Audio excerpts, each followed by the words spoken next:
Okay, good evening, everyone. I had the great pleasure of appearing here last year in a similar format, although last year's format was where the questions were already decided. This time it's more of an open forum. So we don't really have anything worked out. I thought I would just start off by talking a little bit about evolution, what evolutionary theory is. I brought with me some overheads, and you may hear Dr. Hovind, for example, be referred to as a creationist. We also talk about creation science, which is an attempt to prove creation using scientific method, those sorts of things. What I brought here is sort of a comparison of the two models. Scientific creation model, which says that the universe, the earth, and life on the earth were created by supernatural processes. The universe and all its contents were created simultaneously about 10,000 years ago. Biological change since the creation has occurred within created kinds of plants and animals. And the fossil and geologic records are the result of a worldwide catastrophe of a hydraulic nature, specifically the biblical flood. The evolution model, on the other hand, states that the universe, the earth, and life on the earth evolved by testable, natural processes. See if I can get that centered. Number two, the universe and all its contents evolved over time. The universe is about 15 billion years old, the earth 4.5 billion, and life on earth about 4 billion. Changes occurred within species, and new species evolve from existing species. And number four, the fossil and geological records are the evidence for billions of years of systematic change. Well, let's talk about evolution. And let me see, it's kind of hard for me to see, it's dark here, but how many of you really know what evolution means? The definition of evolution. If you're absolutely positive, you know what it means. Let me give you my definition of evolution, and one which a lot of biologists, anthropologists, chemists, physicists, all sorts of people of a scientific nature, how they use the term. But I'll just give you my definition. This is the definition I give my students in class when we sit down. Evolution is specifically a change in the gene pool in a population over time. It's that simple. It's a genetic change over time. Now, let me ask you a question. How many of you in this room tonight are exact carbon copies of your parents? Anyone? Raise your hand if you're an exact carbon copy of your parents. Do you know why not? It's because from one generation to the next, and if I use this room as our population, a population is a group of organisms. Okay? If I use this audience as our population, we could perform a little test for evolution. And we could see whether or not the genes, right, your genetic makeup, what makes you you, are the same from one generation to the next. And if they're not, according to my definition of evolution, a change in gene frequencies in a population over time, that is from one generation to the next, if the genes have changed from one generation to the next, my definition of evolution is correct. If you're not a carbon copy of your parents, that means you have different genes. In fact, everybody in this audience is a combination of the genes of their parents. Right? Your mothers and fathers got together and bore a child, either male or female, and that child has half of the genes from his or her mother and half of the genes from his or her father. It's that simple. We're combinations of our parents. Siblings work out the same way, with the exception of identical twins. Even siblings aren't exact copies of each other. You know, brothers and sisters don't turn out to be exactly the same. Well, we talk about this in terms of microevolution. And, you know, I've heard Mr. Hovind say before that, you know, microevolution, I don't think he really has a problem with that, because after all, they're going to talk about changes within kinds of animals. Noah took on the ark 2 of each kind of animal.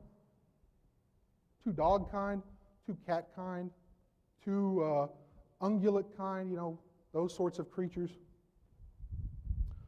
Well, they have to explain, if Noah took 2 of each kind on the ark, how then do we get the diversity of species that we see today? Why do we have so many different kinds of dogs? Why do we have Dobermans and Dachshunds? And I've got a Chow at home, right? Different kinds of dogs. Well, that's microevolution. It's what we consider to be a change within a species. In fact, one of the other things that I teach my students is that we can see human evolution sort of in process. Let me ask you another question. How many people in here were born or have all 32 of their human teeth? Anybody still have all 32 teeth, including all of your wisdom teeth? You younger folks probably don't have your wisdom teeth yet. You're only going to have 28 teeth, okay? As long as you have your adult teeth. Anybody in here had to have their wisdom teeth removed, taken out? Come on, raise your hands. Don't be shy. We can put our hands up. I had my wisdom teeth out. Why do humans have problems with third molars, wisdom teeth? Why do we have to have them removed? And what happens to you if you have problems with them and you don't have them taken out? What happens if they get impacted, infected, if they grow in crooked?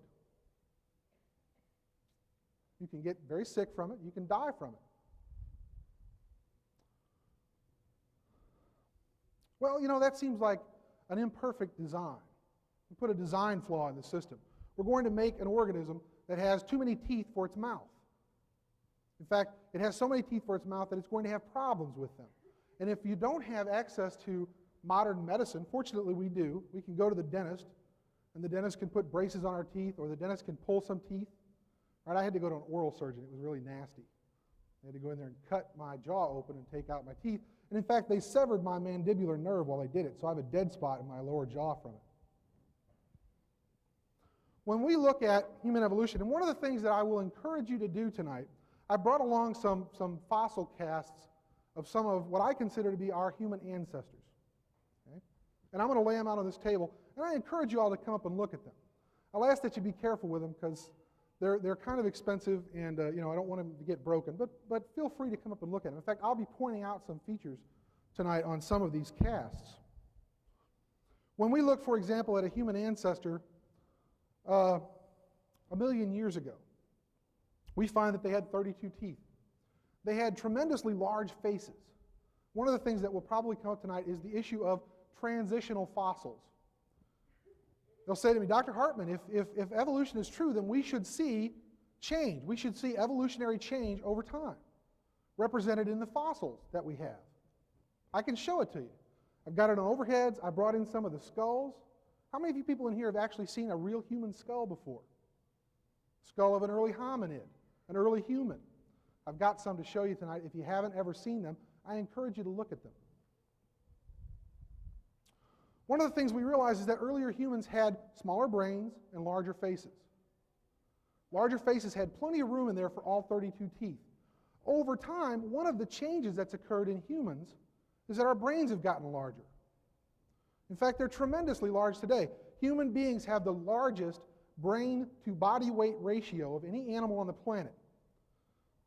Not the largest brain. I mean, a blue whale has a much larger brain than humans do. But blue whales also have tremendously large bodies. They need a huge brain to control that huge body. We made room for that large brain, the expansion of our cranium, the upper part of our skull, through a reduction in the size of our face. Our faces have been getting smaller, and I'll lay out a series of fossils for you to look at. And you'll see some of the earliest ones that we have really large faces and really small brains. Dr. Hovind may tell you that, well, that's just a glorified chimpanzee, but I will point out to you the differences between humans and chimpanzees, and I even have an ape skull that you can look at so you can see for yourself and show you why I think that this fossil that I have is more human than it is ape. Well, over time, the faces have gotten smaller, the cranium have gotten larger, the brain has gotten larger. Well, our faces are getting smaller, that's crowding our teeth. In fact, within the last 100,000 years ago, we start to see humans, not just in the fossil record, but I also do quite a bit of archaeology. I'm one of the guys that goes out there and digs up the remains of dead people. And I've seen hundreds of them. And we see in the archaeological record that this is not a unique problem to modern humans. This is ever since we became modern humans. People have been having trouble with their teeth. And it's because of this. Ordinarily, we talk about people that have problems with their teeth being in trouble from an evolutionary perspective. And if you die, you're not successful. Well, we're pretty successful. There are currently, 6 billion people on the planet today? We're one of the most prolific species on the planet. One of the other things that I'll talk about briefly is where we fit in the animal world. Brought in a little chart. This is what we call a taxonomic system, how we categorize different things in the animal world. One of the things, by the way, that I will challenge Dr. Hovind to do tonight is to give me a definition of kind. I will ask him to do that, and I hope he will be able to provide you with a definition of kind. What constitutes a kind? Because I can talk about species. I am Homo sapiens. Genus, species. Homo, genus, species, sapiens. Means wise human. We got to do the naming, so we got to say that we're wise humans. In fact, to the subspecies, we consider ourselves Homo sapiens sapiens, really wise humans. Boy, we're at the top of the ladder, aren't we? By the way, I don't believe that we're at the top of the ladder. Okay? In the taxonomic system, we name things. We identify things based on where they fit. The kingdom, well, we're all animals, so we're the animal kingdom. Phylum, class, order, family, genus, species. Genus, Homo, species, sapiens. Did you all know, I'll give you another fact to dwell upon. I know my time is almost up here. That humans and chimpanzees share 98.2% of their genetic material. That's an interesting concept. There's more relatedness, more genetic relatedness between a human and a chimpanzee than there is between an African and an Indian elephant. And yet when we look at them, we have no difficulty saying those are both elephants. When we look at a human and a chimpanzee, we have no difficulty saying one is an animal and one is a human being. Genetically, they're not that different. In fact, it's a difference in matter of chromosomes. And let me tell you right now, chimpanzees have an extra set of chromosomes. So don't let anybody tell you that complexity is dependent on how many chromosomes you have. Because dogs and plants, some plants have hundreds of chromosomes. That doesn't make them more complex than human beings, just makes them different. Won't get into a lot of other similarities. We don't have a whole lot of time to dwell on that. One of the other things I want to bring up tonight is that there are an awful lot of Christians out here in the world, who don't really have a problem with evolutionary theory. In fact, you didn't see anything in my theory that says there is no God. Don't let anybody tell you that because you are an evolutionist, because you believe in evolution, you must also be an atheist. That's not correct. The Catholic Church doesn't have a problem with evolution. The Lutheran Church doesn't have a problem with evolution. The Jewish Congress doesn't have a problem with evolution. Presbyterians, Methodists. I'm married to a Southern Baptist who is also an anthropologist. She is one of the most ardent believers in God and in Jesus Christ, and she doesn't have a problem with evolution. There does not have to be a conflict. Some of you are rolling your eyes. In fact, the guy at the timetable is rolling his eyes at me. Where does it say in my theory that there is no God? I don't see it anywhere. I'm not going to stand up here and tell you there is or isn't. I believe that someone's faith is a very personal thing. It's not my job to convince you that I'm necessarily right. In fact, if you walked in here completely disbelieving evolution, great. I have to stop now. I'll turn it over to Dr. Hovind. Well, it's an honor to be here tonight. My name is Kent Hovind. I taught high school science for 15 years. Now for the last 10 years, I've been in evangelism, and I travel around and speak on the subject of creation, evolution, and dinosaurs. Even my website, drdino.com, shows our great love for dinosaurs around our ministry. I appreciate Dr. Hartman coming tonight. It is surprisingly difficult to find an opponent to debate on this topic, and I'm very much honored that he would be willing to come tonight. It appears to me, after speaking on this topic for 10 years, that the ones who believe in evolution generally want to stand in front of their freshman class where they have the academic and psychological advantage, and they don't want to take on somebody on a level playing field where they can answer their questions. So I'm going to share with you tonight the two different views, and I appreciate what he said, and I would have to agree with everything he gave in his two definitions of the two different theories, creation and evolution, with one minor exception that I would have to differ with him on. The Bible teaches very clearly that God made the world in 6 days, and He did it about 6,000 years ago. He said up to 10,000 years ago. Well, maybe so, I don't know. But certainly the dates in the Bible add up to about 6,000. And then 4,400 years ago, there was a worldwide flood, and a fellow named Noah built a big boat and saved all the animals on board. This is the biblical view of history. The evolutionist view says 20 billion years ago, some say 15, some say 12, the numbers vary, but a long time ago, there was a big bang. They don't know what exploded, but they think there was a big bang. And then 4.6 billion years ago, some say 4.5, the earth cooled down and formed. And this, as it cooled down, and it began to rain on the rocks for millions of years and turned them into soup, and the soup came alive about 3 to 4 billion years ago. This is basically the evolution theory. The Bible warned us to beware about science that is falsely so-called. I like science. Don't accuse me of being against science. The word science means knowledge, things that we know by observation or testing or demonstration. It is my contention that there is absolutely nothing about evolution that is scientific. And I'll give you the 6 different meanings of the word evolution in a minute. But 5 of them are purely religious. There is no scientific evidence for them at all. And we offer $250,000 at our ministry for somebody who can give real, empirical, testable evidence for evolution. I think kids are being brainwashed. They lose their faith. One professor said he was, at 15, became a Christian, joined the Southern Baptist Church, loved Jesus, but we went to University of Alabama, where I spoke yesterday. He lost his faith. Some professor got him to doubt God's Word. Actually, 75% of kids that go from Christian homes to secular universities will end up losing their faith by the end of their freshman year. Evolution is a religion. It violates the obvious first and second laws of thermodynamics. It does not explain where matter comes from, where energy comes from, where the laws come from. It does not explain how things get better without an input of enormous amount of energy and an intelligent force to organize the energy. It's a total violation of the known laws of science. It gives time, space, and matter the same character traits that we give to God. Able to create things. Evolution, I think, is a dud of a theory. It requires faith in all sorts of things. It requires faith that life can come from non-living matter. Nobody's ever seen that. It requires faith that an animal can produce a different kind of animal. Nobody's ever seen that happen. Members who no longer believe are excommunicated, just like any other religion. If a professor at the University of Little Rock stood up in front of his class and said, "Students, I no longer believe in evolution. I believe creation is true," there is a good chance that people would try to get him fired from his position. Dean Kenyon at Stanford University, they tried to fire him. He was a 20-year tenured professor of biology. He wrote books on evolution.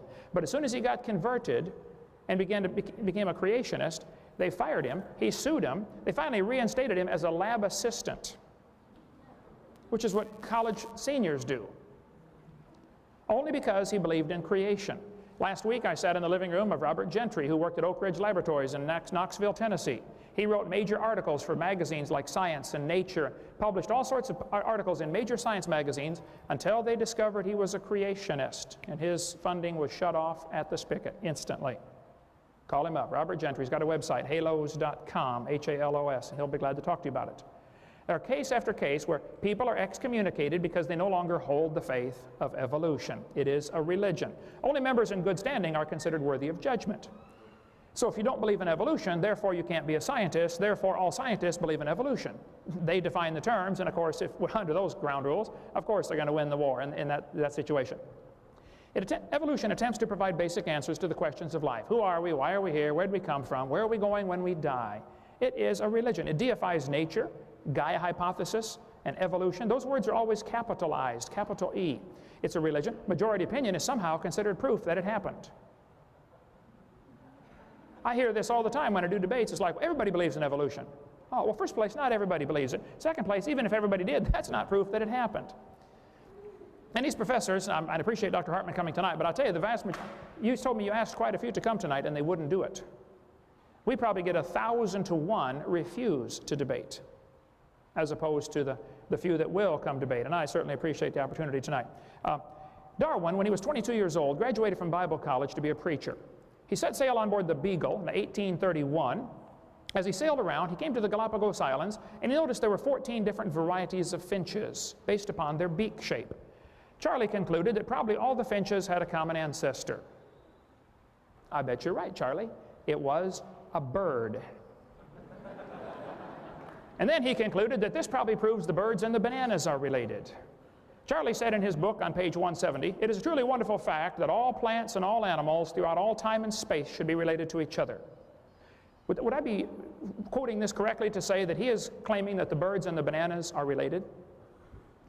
I don't want to put any words into his mouth, but that is what he's saying, isn't it? Everything is related. See, what Charlie observed is called microevolution. And the whole argument here tonight is going to be over the definition of this word evolution. The kids, I think, are being deceived by the slippery definition of that word. Microevolution says dogs produce a variety of dogs. Roses produce a variety of roses. Folks, that's a fact. It happens. The Bible said it would happen. 10 times in the first chapter, God said the plants and animals will bring forth after their kind.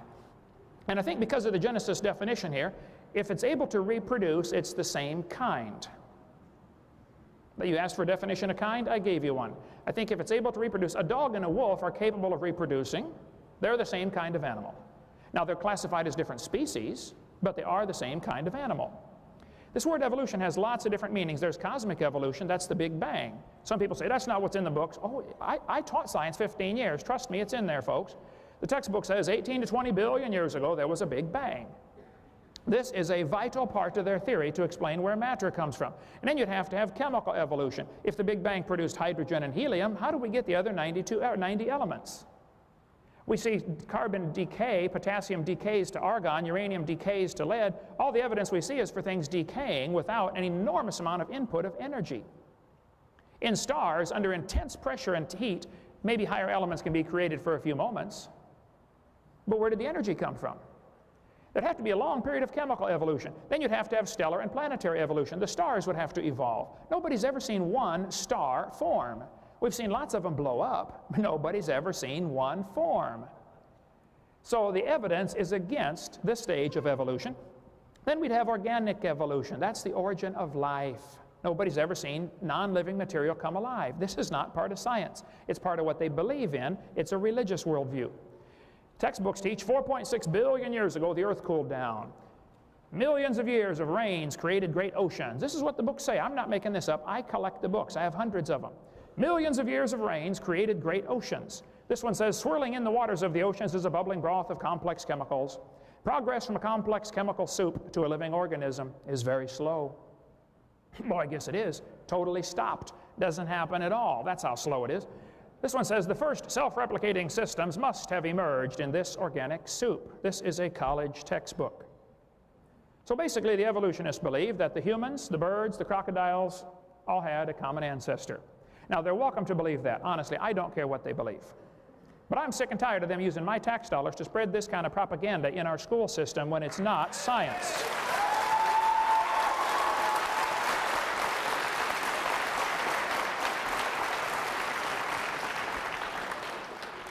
Charlie Darwin said, if my theory be true, numberless intermediate varieties must assuredly have existed. Boy, you're right about that, Charlie. There should be billions of intermediate varieties. Where are they? Even David Ropp, who's a strong believer in evolution, said, in the years after Darwin, his advocates hoped to find predictable progressions. In general, these have not been found. Yet the optimism has died hard, and some pure fantasy has crept into textbooks.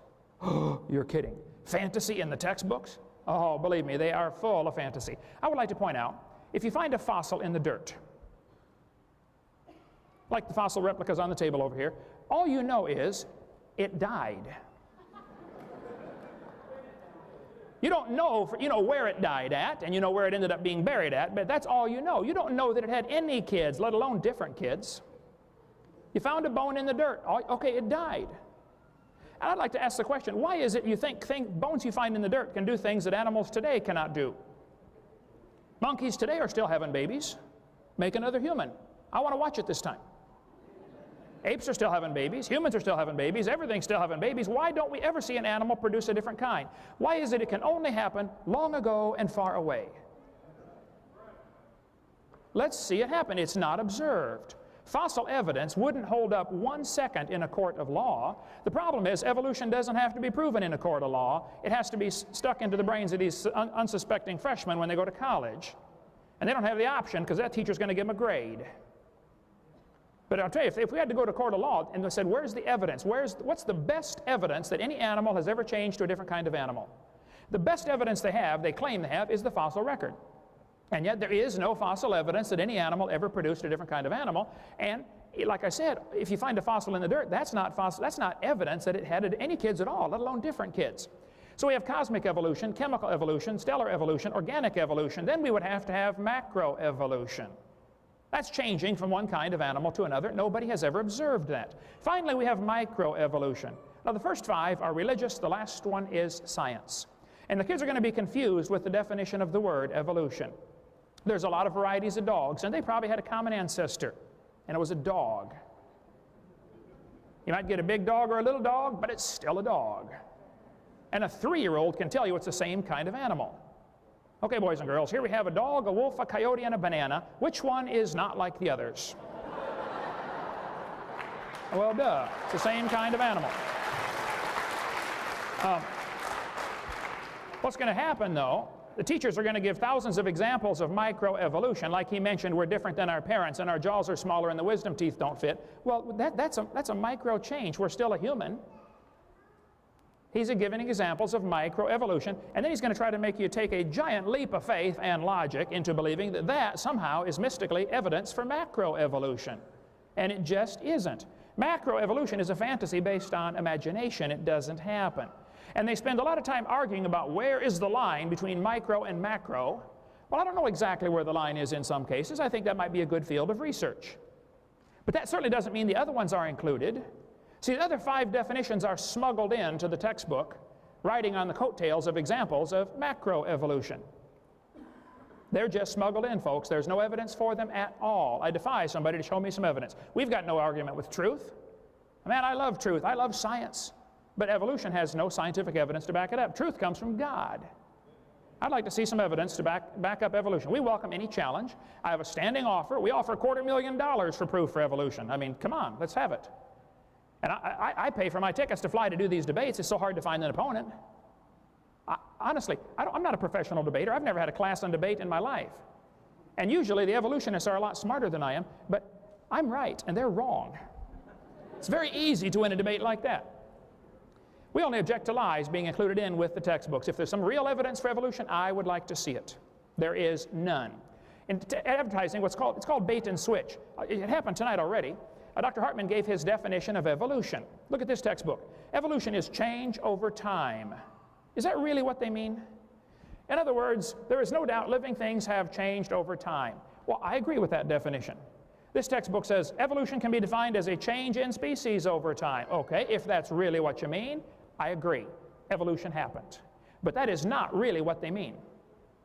They suck the kids into believing in evolution with this one definition, change over time, which everybody's going to agree with. You're different than your parents, aren't you? Of course you are. And then as the kids get indoctrinated, they slip in the other cosmic evolution, Big Bang, organic evolution. And they're told, if you don't believe in all this other 5, then you don't understand science. Well, I resent that. I was in a debate in El Paso, Texas a few weeks ago, and the professor basically said over and over throughout the debate, well, you know, the average person just doesn't understand the complexities of this topic. I said, folks, what he's trying to say is he's smart and you are dumb. That's what he's very much trying to, not to avoid saying, but that's what he means. There is no evidence. See, variations happen, but they have limits. I agree variations happen. You might get a big pig or a little pig, but you're still going to get a pig, and there's a limit. You're never going to get one as big as Texas. There's a limit. Roaches become resistant to pesticides, but they'll never become resistant to a sledgehammer. There's a limit. And it's still a roach, by the way. They don't produce any new kind of plant or animal. Variations happen. Christians and creationists have no argument with that, but they have limits. Big dogs and little dogs are still a dog, and nothing new is added to the gene pool. Thank you.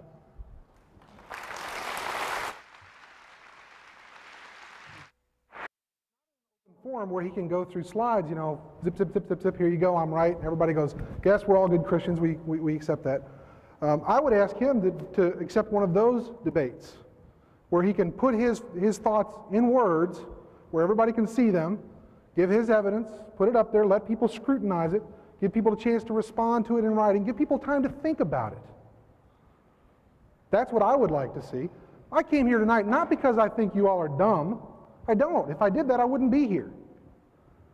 I don't think my students are dumb. I'm not trying to indoctrinate my freshman class. It may surprise a lot of you to know that, you know, I carry one of these around with me a lot. Bible. I tell my students to read the Bible, especially if you're going to go talk about evolution and you're going to talk about creationism. You need to know what's in here, folks. The same way I would tell you that if you read nothing but the Bible, you're being misled too. You need to read what's in the science textbooks, not just listen to what one man comes here and tells you. Read what it says in the science books.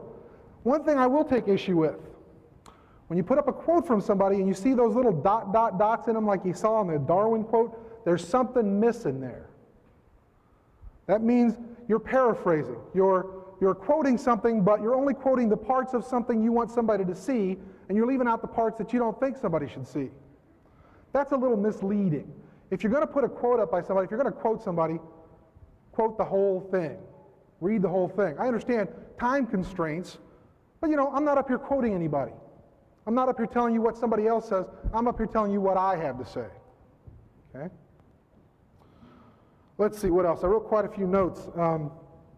Interesting that when I said that creationists believe the earth is 10,000 years old, Mr. Hovind said 6,000 is what it says in the Bible. Somebody correct me because I'm kind of rusty on this, but Adam was created on the 6th day? Is that correct? Well, in Paul, he says a day unto God is like 1,000 years unto us. So on the 6th day, the earth was already 6,000 years old. If you add 6,000 years to that, which is the time since Adam, that makes the earth at least 12,000 years old, not 6,000 years old.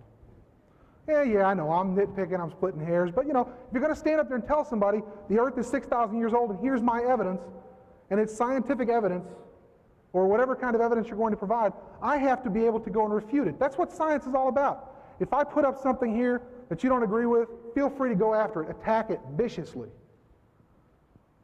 Evolution is not a religion, it's a theory. It's no worse than the theory of gravity. I've got a set of keys here. Anybody want to take a $250,000 bet that if I let go of these keys, they will not hit the floor?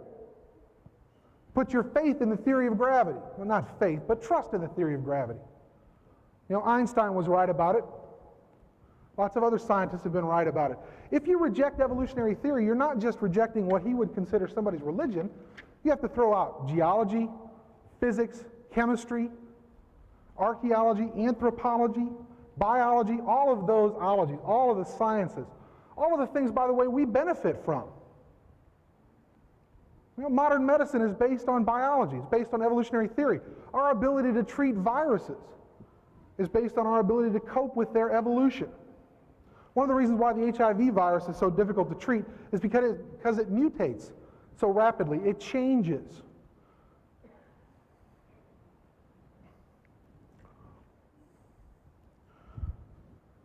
Let's see, what else? Capable of reproducing. His definition of kind. Two organisms able to reproduce. Definition of species, the scientific definition of species, are two organisms that mate naturally and produce fertile offspring. Kind of left out the fertile part. Right? You can take a horse, and what are you going to get? Somebody tell me. Horse kind. Take a donkey, and what are you going to get? Donkey. Take a horse and a donkey, and what do you get? Mule. Take a mule, and what do you get? Nothing. What happened? Wait a minute, they should be able to reproduce after their kind. If they're all the same kind of animal, you should be able to get a mule together and produce more mules. You can't do it that way, folks. You have to start out with a horse and a donkey. Maybe they're same kinds. If they're the same kinds, they should be able to reproduce after their kind. And their kind should be able to reproduce after their kind. But they can't. There's a problem there. Oh, the fan's blowing my notes. Thank you. Yeah, I've tripped over that a couple of times. You have to be careful of the podium up here. We don't see stars form. Well, I've seen some images from the Hubble telescope that look pretty impressive. Star formation. You should check out NASA's website. They have some pretty amazing photographs, not just of star destruction, but of star formation. Public schools don't like the idea of evolution being taught in public schools. Well, that's a matter of personal opinion also. And you talk about not letting the majority rule, that's the whole basis of this country. We're getting ready to elect a new president. How are we going to do that? One small minority says, I'm I'm right, oops, excuse me, and you're wrong, therefore I get to pick the president. Is that how we do it? Majority of scientists don't just sit around and say, oh, we all agree on this, so you all are wrong and we're right and we win. Doesn't work that way. Carl Sagan once said, we're for science because it's been tested repeatedly and it works. If we found an alternative, we're not out there trying to trick you. I'm not an agent of Satan. Somebody might argue otherwise, right? I'm not trying to trick you into believing there's no God or something like that. I'm trying to show you how the natural world works, at least how we understand it to operate. At the University of Arkansas at Little Rock, we don't just teach evolution. We do teach it. We teach it in biology classes. I teach it in anthropology classes. We also have a religious studies program. To know that's a public university, and we teach classes on religion, and we study religions. Amazing. Your tax dollars are paying for people to go and study religion. How can that be if we're all against religion? It can't be. I don't have a problem with elementary schools offering classes in religious studies. But it should be more than one religion that is studied. It should be more than just the Christian religion or one particular aspect. After all, if you all are Baptists, you don't want your kids to go to school and learn how to be good Catholics. Do you? I grew up a Catholic. Maybe I don't want my kids going to school learning how to be good Baptists. There are differences within Christianity.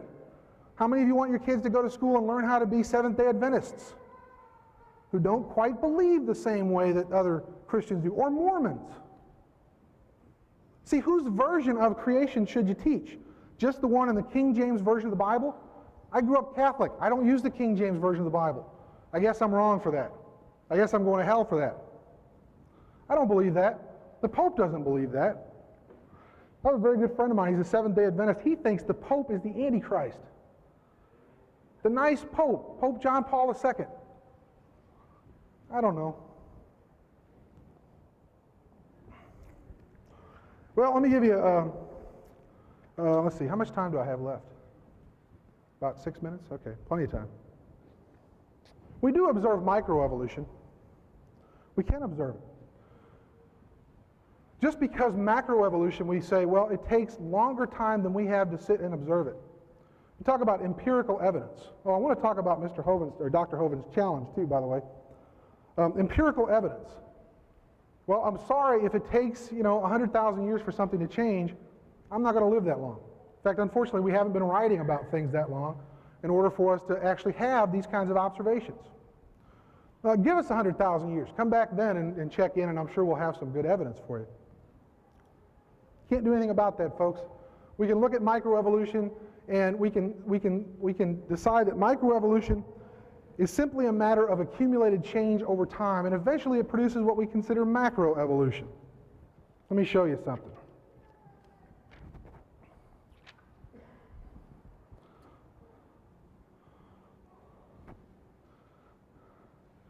How do you suppose it got to be, if horses and donkeys are the same kind of animal, that something got screwed up with their genes so that they can no longer produce after their own kind? How did that happen? Well, I think it's because the populations got isolated. Suppose there was a primitive horse kind. Let's not even talk about species. Okay? Microevolution says that there will be change over time. Macroevolution is just an accumulation of those changes such that you get something that can no longer reproduce with what it once was.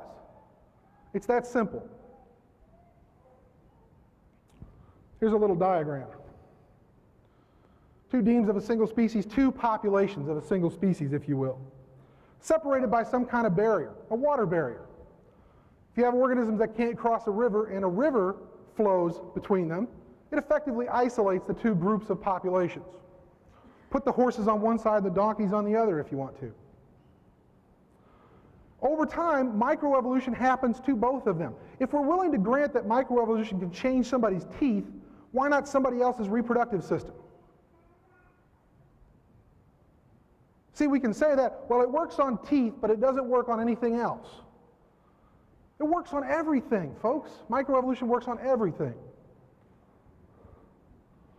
Eventually, you've got enough change to where maybe their genes don't quite match up. The problem with humans and chimpanzees is that chimps have 48 chromosomes and humans have 46.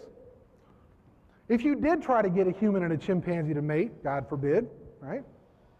You couldn't produce anything because they have incompatible chromosomes. When the sperm and the egg get together, there's a chromosome left over, and it happens to be a big one. It's an insurmountable challenge. It won't happen. Can't even do it in the laboratory. Not that we should try. Hopefully nobody's trying that. Okay? Two separate populations, separate for long enough, different microevolutionary changes. All of a sudden, you get them back together, right? Somebody gets a farm and gets a horse and a donkey, puts them back together, and they can't produce after their own kind anymore because there's been a real genetic change, a microevolutionary change that's accumulated over time such that now it's a macroevolutionary change. Horses and donkeys and mules are different species, and I would argue they're also different kinds of animals. Let me finish up with a challenge. I saw this, you know. Hey, I'm like the rest of you. My mouth watered. $250,000. Where's the criteria? Where does it say what kind of evidence I will accept? Well, one man tried to accept the challenge. I'll ask Mr. Hovind if he's familiar with Kevin Henke and Dr. Berend Vlaarderingerbroek, who's from a Scandinavian country. Pardon me for butchering his name. One of them said that the only evidence he was told would be accepted was for him to actually create a new universe. Well, that would prove both theories, wouldn't it? Because Kevin would be the creator. He created a whole new universe. I can't do that. Nobody could do that. What other kinds of evidence? So I'll ask Mr. Hovind to present, you know, what criteria he would accept for real scientific evidence, real empirical evidence of evolution. Give me a suite of things to choose from. Don't just give me one thing. Also, I checked out his website. You should check it out, by the way, www.drdino.com. I believe that's it. Because he goes into this. There's a panel of judges who will review the evidence. But see, they're real busy men, and they don't have time to answer facetious or silly questions, so he's not going to tell you who they are. Well, you know, if I have to take my time out of my life, however long it takes me, to get my evidence together and present it, I'd like to know who's going to review it. When I submit an article for publication in a scientific journal, I get a list of reviewers. I know who's reviewing my work. Sometimes I'll get comments back from them. I know ahead of time. Now, I trust that Dr. Hovind here is an honorable man and wouldn't stack the deck against me. You know, I'd like to know who the 6 people are, or however many judges there are, who they are and what their backgrounds are, whether or not they're creationists, whether or not they're evolutionists, you know, those kinds of things. You know, I was being facetious, but, you know, I really will make that bet with anybody. It's the same kind of bet. I'll hold up my keys and I'll let go of them. If they don't hit the floor, you win my next year's paychecks. Not quite $250,000, unfortunately, but, you know, not an insignificant amount of money. If you're going to reject the theory of evolution, why not reject all scientific theories? They all must just be based on religion.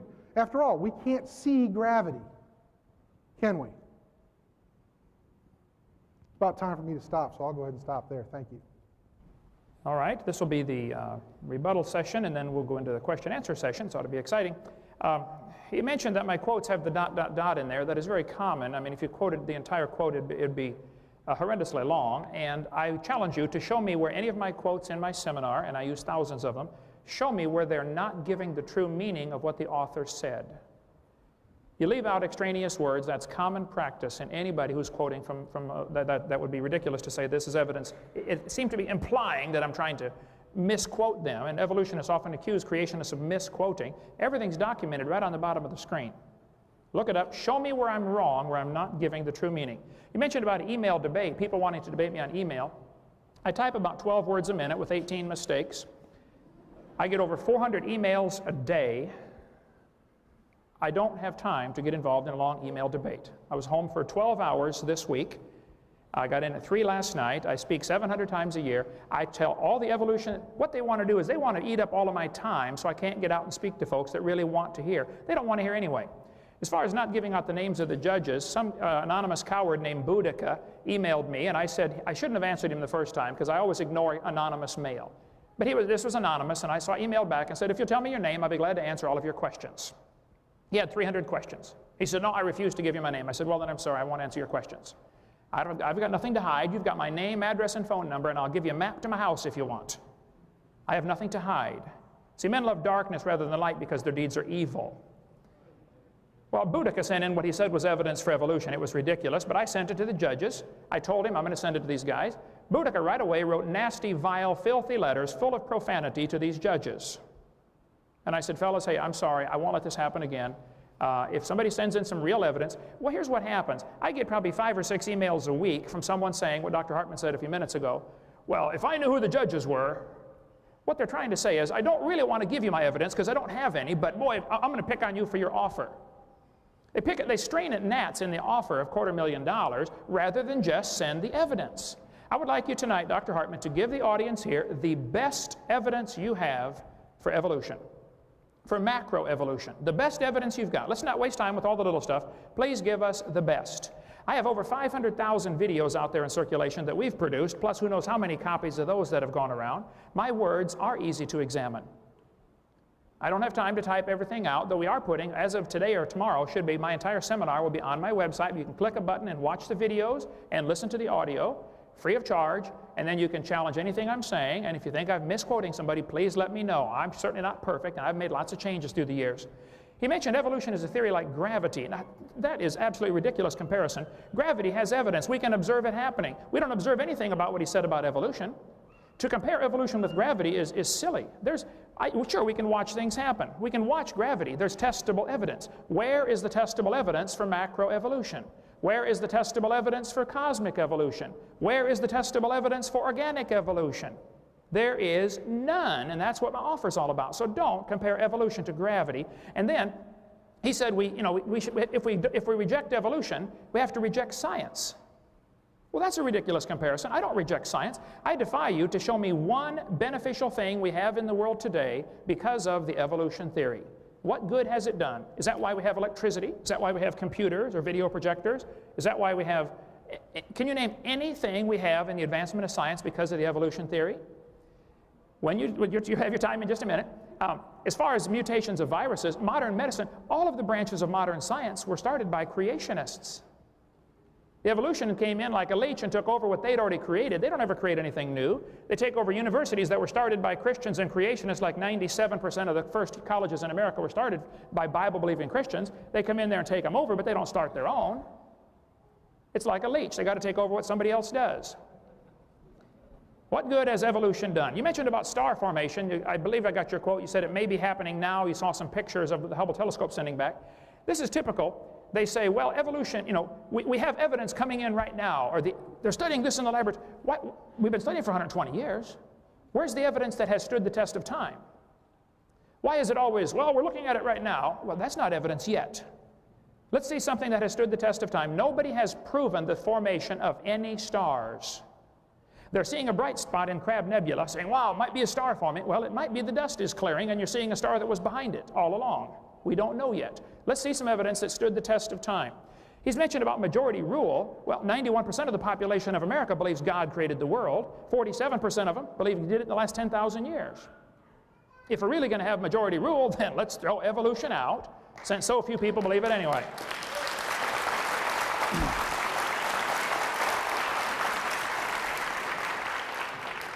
He mentioned about 98% DNA similarity. Now, this is interesting. Since only 1% of the DNA has even been studied and analyzed and decoded, it's a little premature to say it's 98% similar.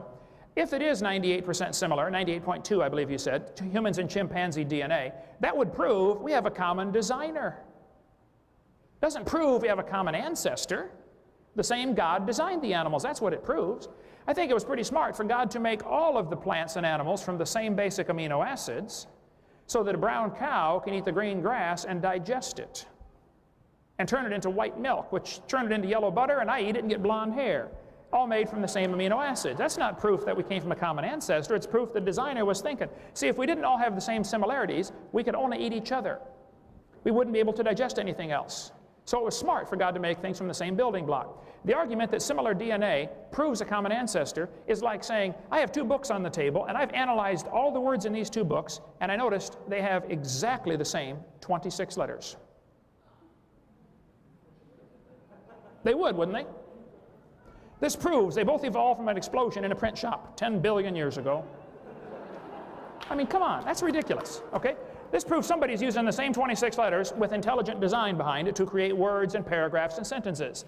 An intelligent designer took the 20 amino acids and put them in to make protein strands, which makes the cells, which makes our complex bodies, that were all come from the same designer. And it wouldn't hold up 2 seconds in a court of law to say, similar DNA proves evolution. Any freshman law student would say, no, this could just as easily prove a common creator. And the kids ought to be taught both. He mentioned Catholics and Lutherans believe in evolution. Well, those are the ones that haven't been to my seminar. If they would come, we would straighten them out. He mentioned about empirical evidence, and his answer was, I said, where's the empirical evidence? He says, well, we don't live long enough. Now think about that. If we could see it for 100,000 years, come back in 100,000 years, you might see the evidence. What that is really saying is, we can't show it to you. Is that what it, okay. Therefore, that's my point. It's not science. It's not observable. It's something you believe in, and you're welcome to believe in that, Dr. Hartman, but don't call that science, and for heaven's sake, quit using tax dollars to teach that religion to the students.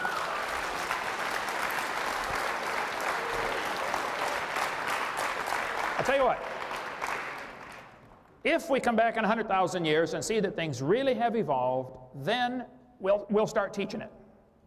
Until then, it does not belong in education. What he translated that sentence was, we don't have the evidence. My offer's on my website. As far as creating a new universe, I never said that to those guys from South Africa with the weird names that wrote me the letters. I corresponded with them a half a dozen times. They never would send any evidence. They did the same thing they always do. Well, who's on the panel? You know, where's the bank? What's the account number for the bank and all this stuff? I said, look, my word is good. You send the evidence. They never do send the evidence. All they do, I was in a debate one time in Minnesota, and this lady said, there's lots of evidence for evolution. I said, let's see it. She said, well, there's just lots of it. I said, okay, let's see it. Well, there's just so much. Okay, show me one. Oh, there's just lots of it. Okay, show me one. They never do show you one, folks. All they do is say there's lots of it.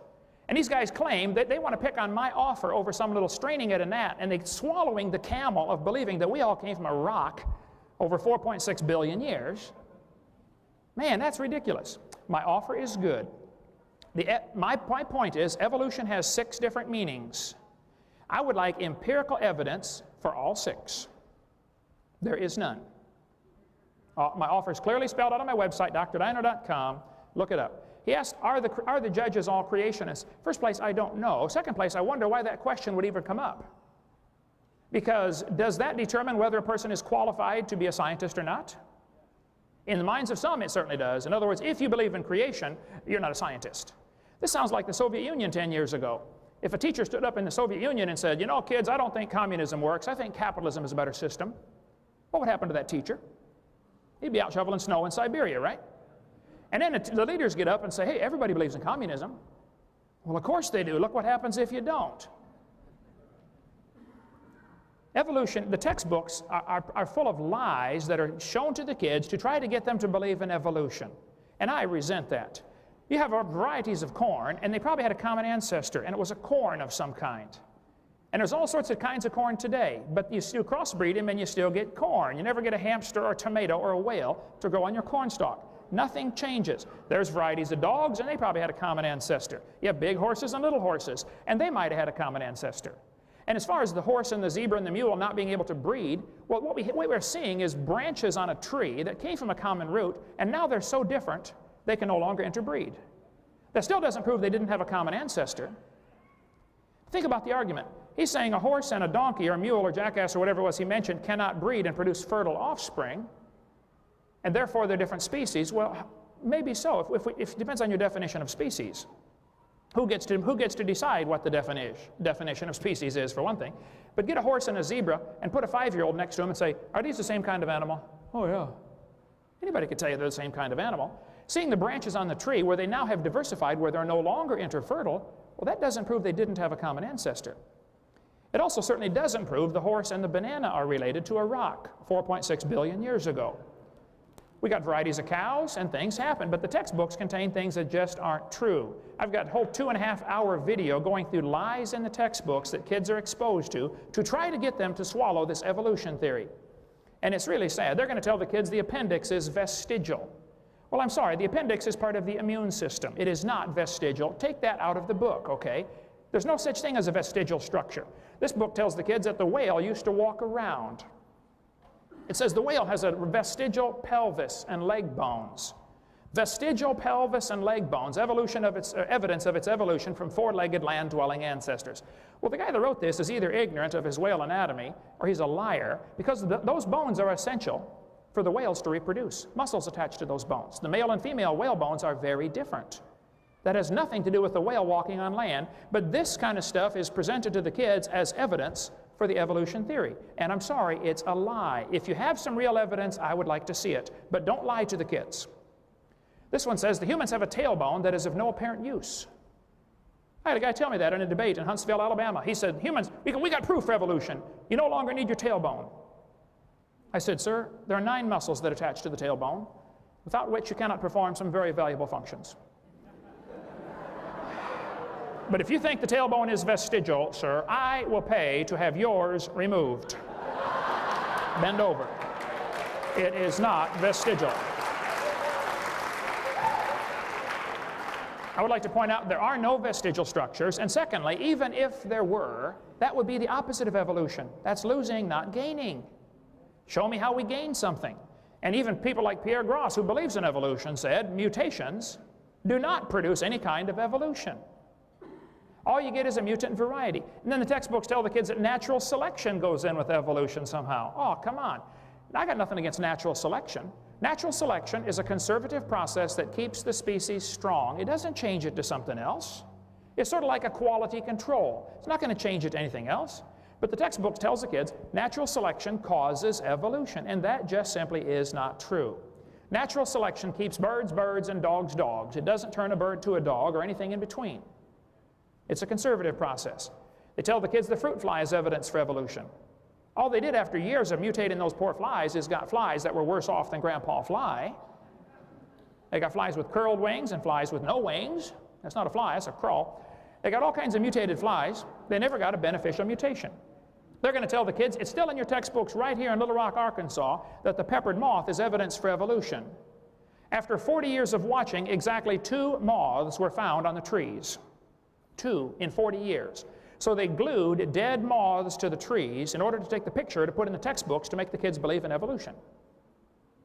That's a lie, folks.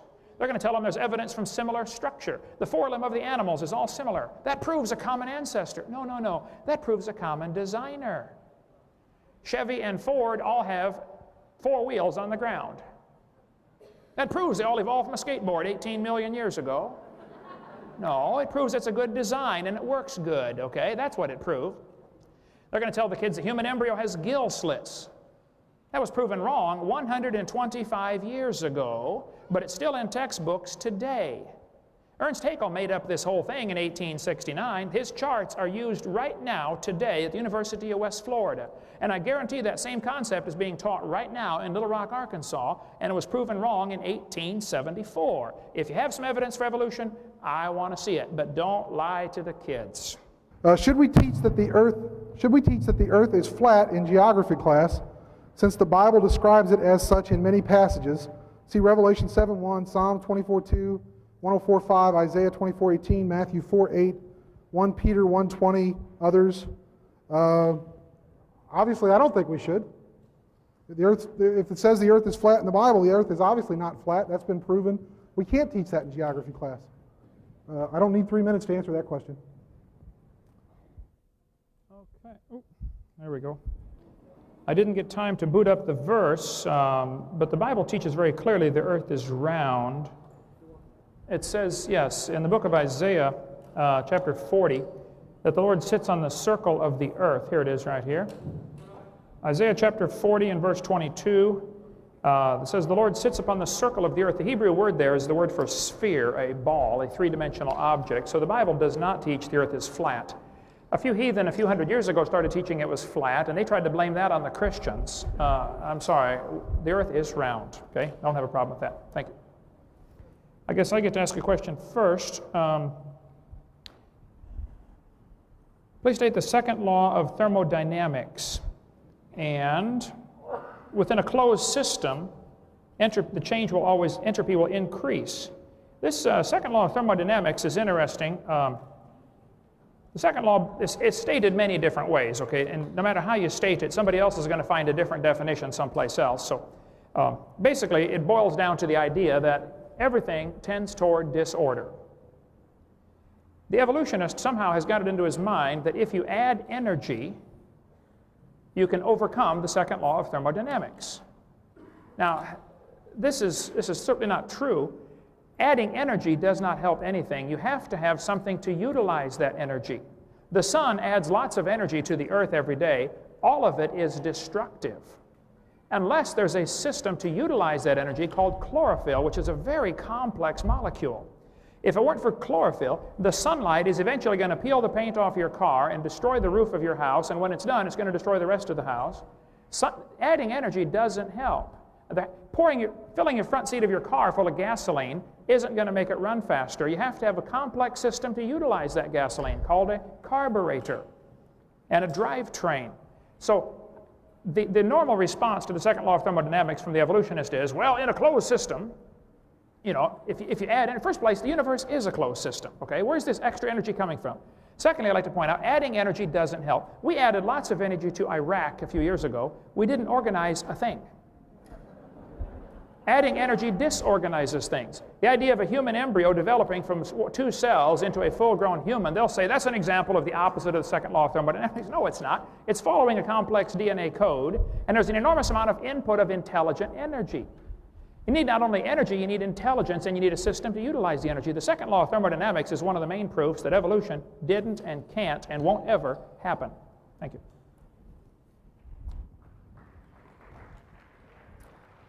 Can I see the card? Thanks. Second law of thermodynamics, within a closed system, change in entropy will always increase. Why? I guess I don't really understand that. You have to have an intelligent designer to, I guess, to overcome the second law of thermodynamics. I don't really grasp the answer, and I guess I'll have to wait for clarification on it. Things tend toward entropy, but you add energy to the system. You know, I'm not a physicist, but I don't know. In 2 minutes, I don't know how I would discuss this one. So I guess it depends on whether or not you consider the universe to be a closed system. And he said that it certainly is a closed system. Well, I don't see any evidence for that. So I guess I'd have to ask for that kind of thing. Also, it sort of fits in with one of the questions that was asked earlier about how things tend toward disorder. Things are constantly losing, like we're losing our appendix, or we're losing our tailbone or something like that. We've never gained anything. We have gained things. We've gained larger brains. I mean, evolution is not just about losing things. You don't have to necessarily lose something or have something tend toward disorder to have it count as evolution. Anyway, that's that question.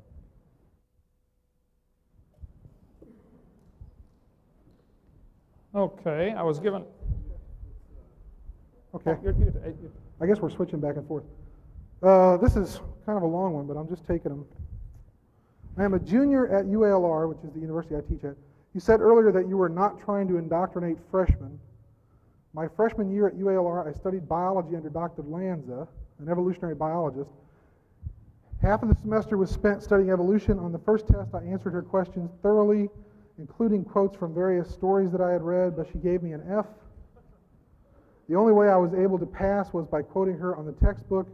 I was under the impression that college was supposed to be about teaching people how to think for themselves intelligently. If this is not indoctrination of you and your colleagues' theories, what is it? Well, I can't speak for Dr. Lanza. I guess the way this usually works in university is if you're asked a question and you have to provide, you know, the answer. And if you don't agree with the answer, you know, I'll tell you a story I had in graduate school one time. A professor asked me to talk about Neanderthal evolution.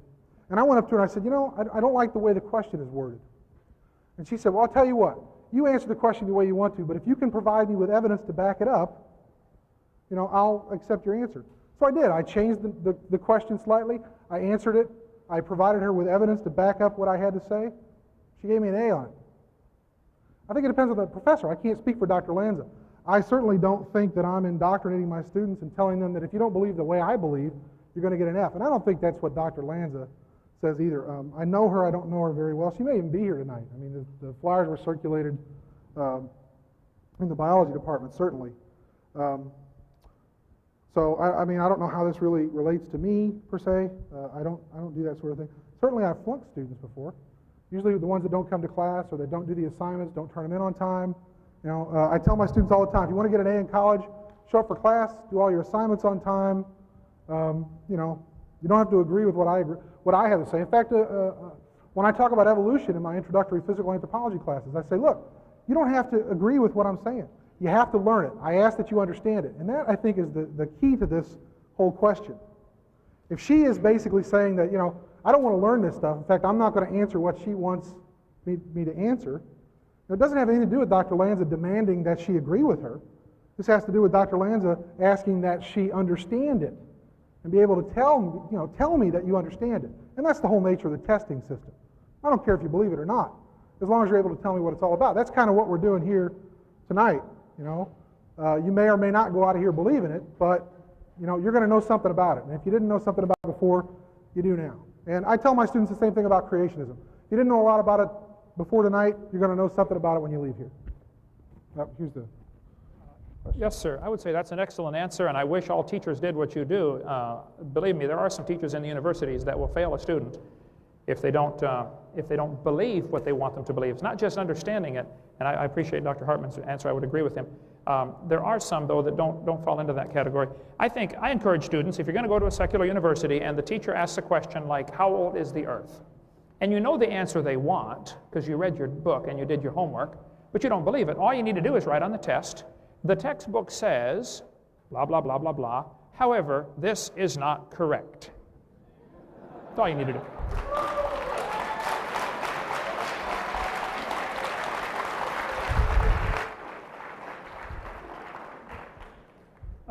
This question was asked on 4 pages of prepared questions. Obviously, somebody thought ahead about this one. Are there contradictions, or why are there 3 creation myths in the Old Testament? Just the phrasing of the question, why are there 3 creation myths, shows a little prejudice to begin with, I would say.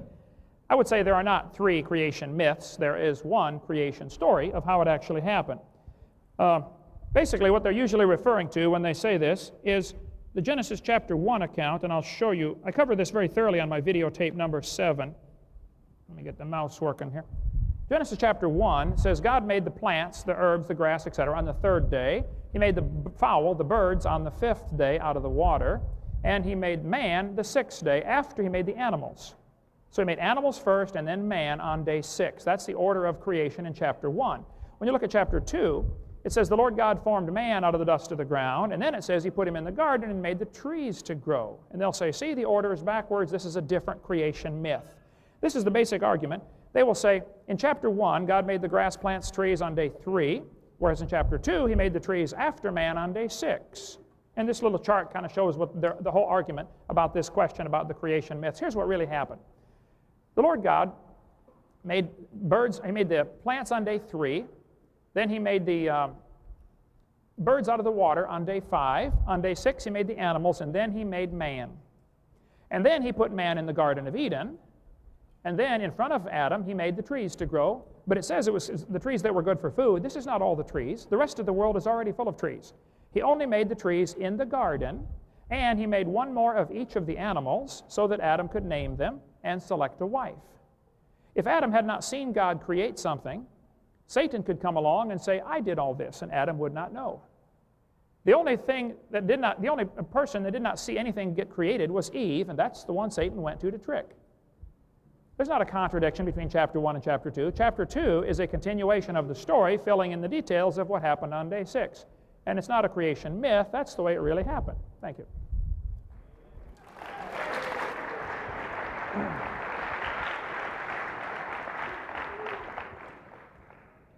Okay. Well, this one puts me in an awkward position because I'm not here tonight to denigrate the Bible or to tell you that the Bible is not correct or that it has contradictions. But I think it does have some contradictions, which I don't think there's anything wrong with that. I mean, lots of religions look at the Bible and they interpret it. They say, okay, it's a set of parables, it's a set of morals. It shouldn't necessarily be taken literally, because if you take it literally, you run into some problems. For example, in Matthew 27:5, Judas threw down the pieces of silver in the temple.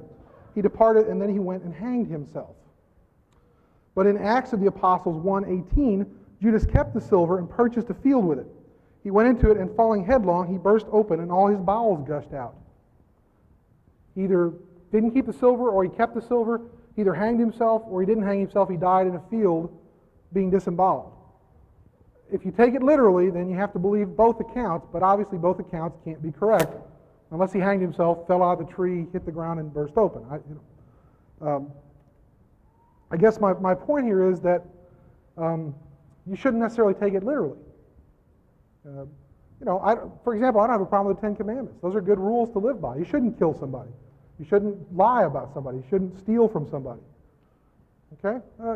Do I believe that they should be posted in the public schools? No, because they're not everybody's rules. And some people may have even more rules. Somebody may have 12 rules for good living, but somebody else doesn't agree with them. So anyway, I'm not going to get into necessarily a debate about the Bible. Pick up your own Bible, whichever copy you prefer, the King James Version, one of the New Standard Editions, the Catholic Bible, whichever one you're comfortable with and happy with, that's the one you should go by. That's it.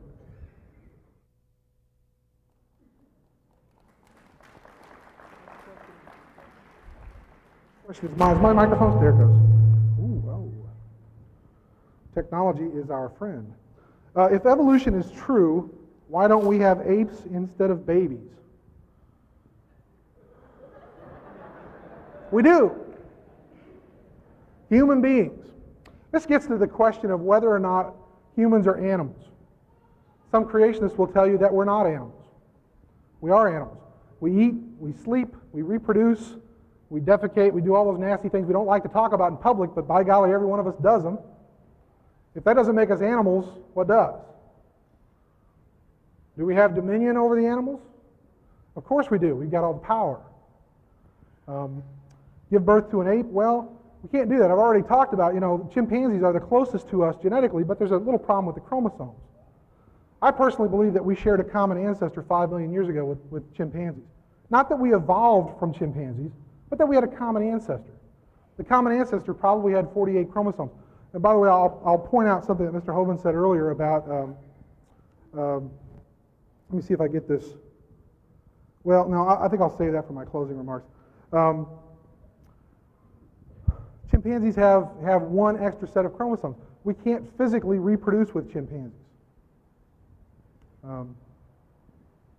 One thing I will point out is if we're talking about kinds here, and we have to talk about relatedness, chimpanzees, I said, were 98.2% similar to humans, but gorillas are about 94%, and orangutans are about 92%. Now, if they're all ape kind and they all have one common designer, then why aren't they all equally dissimilar? You see what I'm saying? Why aren't gorillas 98.2% genetically the same as we are? Why are they a little bit different? Because we understand that they evolved at a slightly different time period. Gorillas, in fact, emerged a little bit earlier. Chimps and humans split about 5 million years ago. Gorillas split off about 10 million years ago. Orangutans about 17 million years ago. The fossil record, by the way, agrees with that. We find the fossils in the correct stratigraphic profile, and the dates match up. We find the first orangutans emerging about 17 to 20 million years ago. The first gorillas show up about 10 to 15 million years ago. The first chimpanzees show up between about 5 and 8 million years ago. The first humans show up about 5 million years ago. Anytime you get two lines of evidence, it's not like I'm telling you that geology has the answer or genetics has the answer, but they correlate with each other. Genetically, we see that they're about where they should be in terms of how closely related we are. And the same thing we look at in the fossil record in geology, and we can see that matches up fairly closely. Thank you. All right, thank you. My response, if evolution is true, why don't we have apes instead of babies? I would agree there's certainly a genetic difference. I think I would disagree a little when he said, as far as humans or animals, though I've seen some would make me want to believe that. I think it depends on who gets to decide where the classifications are drawn. If you divide them up, for instance, maybe God's classification system is not the same as Carolus Linnaeus's classification system. It could be that God considers whales, since they live in the water, part of the fish family. And we've decided to divide them up based on whether they breathe air above water and have milk glands and have hair, et cetera, et cetera. So it goes back to really who gets to decide what the classification divisions are, and then you could change them wherever you want. I would say plants have a body, animals have a body and a consciousness of life, and man has a body and a consciousness of life and a consciousness of God. There's something very different between man and the animals. None of the animals have culture, like music and thoughts, and express their words and their emotions in writing, and pass down this information generation after generation. So I'd say we're very different than the animals. I would not want to do that. Okay, my question, I don't know if it would matter to you, Dr. Hartman. You may not even want to give a response. You certainly can if you want. The question is, where did you get your degree from, and what is it in? I get asked this question a lot, as if usually it's an indication. When someone starts attacking a man personally, which is often what it leads to, these kind of questions, and I'm not saying it is, but often it is, that's an indication they're losing the debate on common sense, logic, and other things, and so they're starting to look for an ad hominem attack on the individual. This is like the Western Union guy comes with a telegram, and you read the telegram, and you don't like what it says, so you shoot the messenger boy. That's what happened. So the question, do you have a PhD?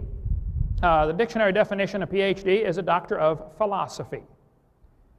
I went to a small, non-accredited Christian university in Colorado Springs, Patriot University. I earned a doctor of philosophy degree. There's their phone number. Call them up if you don't believe me. They have about 400 students. They have about 25 graduates every year. There were 3 graduating that year with me with a PhD in education. My degree's in education. It's from a non-accredited school. I don't argue credentials with anybody. If you don't like to call me Dr. Hovind, call me Kent or Hey You or whatever I don't care, but deal with the issue, okay? The issue is not whether a person has a degree. I worked very hard for my degree. I don't know if other people work hard for theirs or not.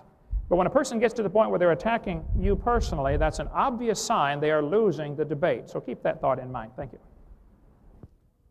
Well, let me just remind everybody that I didn't ask this question.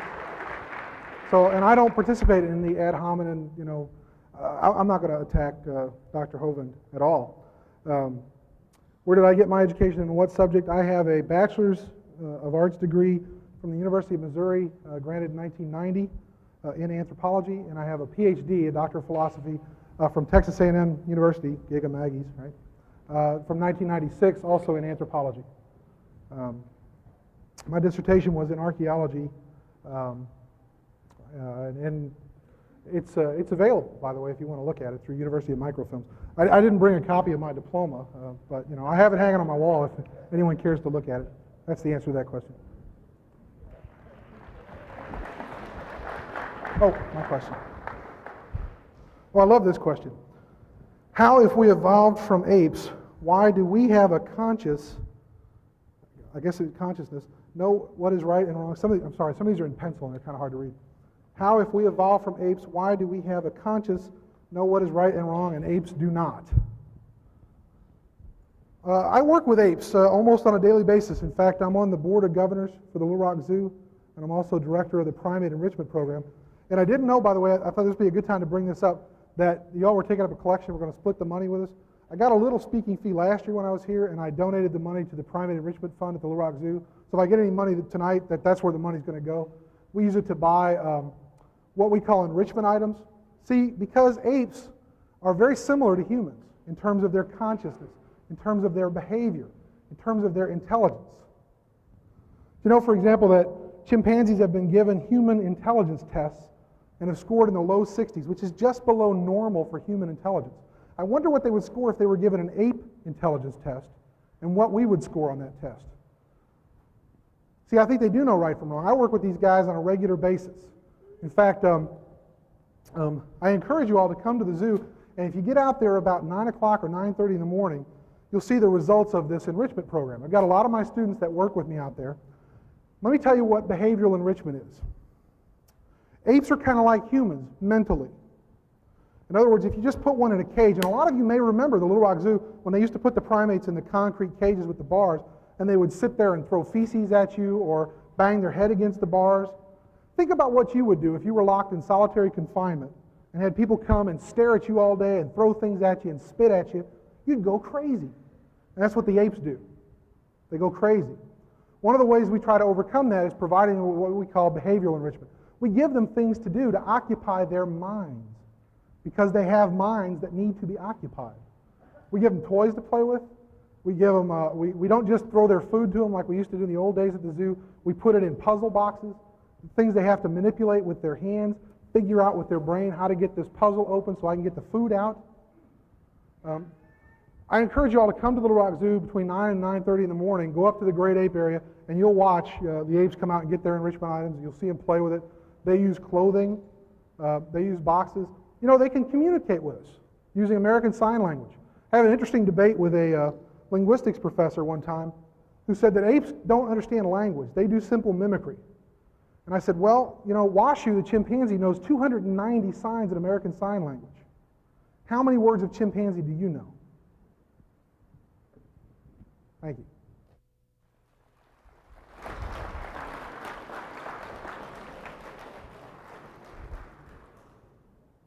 All right, let's see. If we evolved from apes, why do we have a conscious, know what is right and wrong, and apes do not?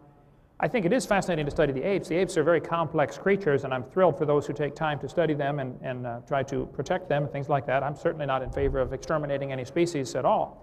But I think the fact that the ape is such a complex creature and is able to work very well in his environment is proof he was designed by a very intelligent designer. Certainly not proof that we have a common ancestor with them. Again, a freshman law student could take that one apart in a few seconds if it was on trial. But it's not, unfortunately. It needs to be. They keep putting creation on trial. You know, should it be taught in the schools? Well, let's put evolution on trial. Where's the evidence for this theory? Okay, and so I have no other response other than I agree they're very complex creatures, but I think it's evidence of design. It's not evidence of a common ancestor. There's two questions on one, Dr. Hartman, if you don't mind. Apparently one of your students, because they signed their name, you said they get credit or something. What is your definition of kind? I would say the same kind of animal are those that were probably originally able to reproduce. In the original created kind, they were able to reproduce, and they may have diversified now because of all sorts of factors, that now they're no longer able to reproduce, but they're probably still recognizable as the same kind as having descended from an animal that was able to reproduce. Second question on the same card, so your student gets 2 points, I guess. Why can't you believe evolution and creation? Can you prove there's a God? Well, I guess you'd have to go back to what is the definition of evolution. If you mean animals produce a totally different kind, well, there's no evidence for that. If you mean can animals produce varieties, well, certainly I believe that. So you'd have to define the word evolution before I could answer that question. As far as could God use evolution, couldn't God have used evolution to get us here? Well, I have several points I'd like to make on that. Number one, that is not the clear teaching of the Bible. I mean, that's pretty obvious. If you want to believe God used evolution, you're certainly welcome to do that. However, that is not what the Bible teaches. Secondly, I have to point out, that would be a retarded God who couldn't make it right first time. I would not worship a God like that, that's for sure.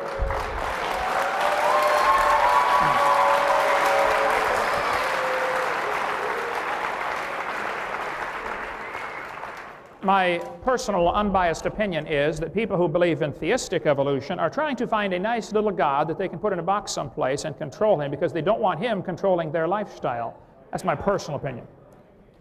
Thirdly, it's not in the character of my God to use misfits, suffering, and death like evolution calls for. Evolution calls for blind chance, randomness, nobody knows what's going on, let's just toss it out and see what happens. That's not in the character of the God that I worship. Fourthly, it nullifies the need for the death of Christ. If there was already death here in the world, if creation is true, then man brought death into the world, and death is a terrible thing.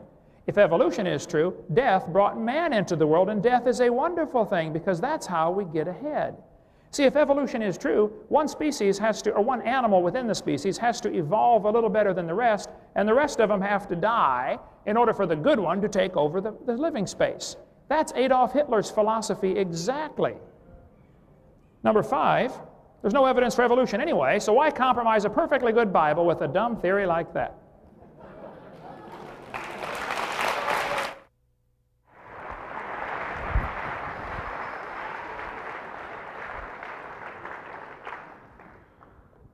I was asked earlier to define macroevolution. Macroevolution is simply an accumulation of microevolutionary change over time such that you no longer get two species who are capable of mating naturally and producing fertile offspring. That's what Dr. Hovind just said happened. You have animals branching out until they're no longer able to reproduce. That's macroevolution, and I'd like the 250,000 in small bills delivered to my office. I mean, that's it, folks. That's our definition of macroevolution. It's the definition that's in all the science textbooks. That's macroevolution in a nutshell. You get enough accumulated microevolutionary changes until you can't have two species mating and producing the same kind of animal anymore. That's it. In fact, I put the chart up there and I explained it to you. That's what it is. Why can't you believe evolution and creationism? I don't see why you can't. I don't think that if you're a theistic evolutionist or whatever term you want to call them, that you're necessarily putting God in a box, trying to control God. I think it's people that are trying to figure out a way that they can merge their faith, their belief, their notion of spirituality with what their eyes and their mind tells them, what we observe about the natural order of the world. You know, there has to be a way. If I believe, and I'm using the I rhetorically, if I believe there's a God, but I also understand that evolution is the way things work, then I'm going to try and put the two things together, and I don't think they have to be mutually exclusive.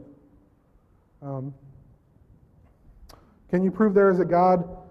You know, I wouldn't try to make such an offer, but you know, the offer, the $250,000 offer, you could just as easily twist it around and say, I'll offer anybody in the room $250,000 if they can offer me proof that God exists to my satisfaction, because that's what Mr. Hovind is saying. You have to prove it to my satisfaction in order for me to give you the money.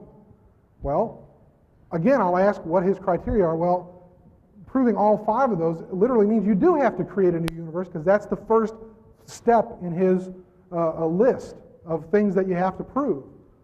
If I could create a new universe, I would be like a God. And evolution doesn't teach us that we're trying to be gods. We're just trying to be people. Thank you.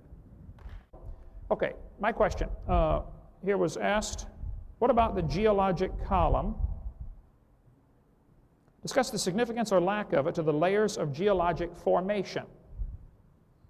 The geologic column was invented in the 1830s by many people. Charles Lyell's the primary culprit. Each layer was given a different name and age and an index fossil. I taught earth science for 15 years. The geologic column is the Bible for the evolutionist. It only exists one place in the world, and that is in the textbooks. There is no geologic column. They know that, those who study it. This author said, if there were a column of sediments, unfortunately, no such column exists. There is no geologic column. There are many layers to the earth, that's true, but those all formed during one big flood in the days of Noah. The fact that you can prove this because in between these layers there are seldom, if ever, found any erosion marks. Now, don't you think if that layer sat there for 10 million years waiting for the next one to be laid down, there'd be a little bit of rain? Plus, where did the next layer come from? But from further sediments, which indicates more water moving. So, of course, there'd be erosion marks. There aren't erosion marks between these layers. The geologic column is a hoax. It doesn't exist. It's based on circular reasoning. I go through that on my videotape number 4 for 30 minutes about the geologic column. The layers are not different ages. They cannot be. And it's all based on circular reasoning. I prove all that from lots of quotes on video number 4. Let me get to one more point in my last minute. It's all dated by index fossils. Get up here. Oh, right here. No. All over the world, petrified trees are found standing straight up. They're running through multiple rock layers. Now, these rock layers are dated at vastly different ages. They'll say this layer is 10 million years older than the one, above it, and yet we find petrified trees standing up in the vertical position. Sometimes petrified trees are upside down, running through many rock layers. Those rock layers all had to be laid down in a big flood. The tree didn't stand there for millions of years waiting for the mud to form around it. Mount St. Helens is producing the exact same phenomena right now from the thousands of trees that were blown into Spirit Lake back in 1980. They're being buried standing up. None of them grew there. And it's going to look like a miniature geologic column someday. And it happened because of a flood. So the geologic column, it's tragic that this is taught to students in school as if it's some kind of fact when it's absolutely not. It's a bunch of baloney. We cover that in video number 4 and also on my website. Thank you.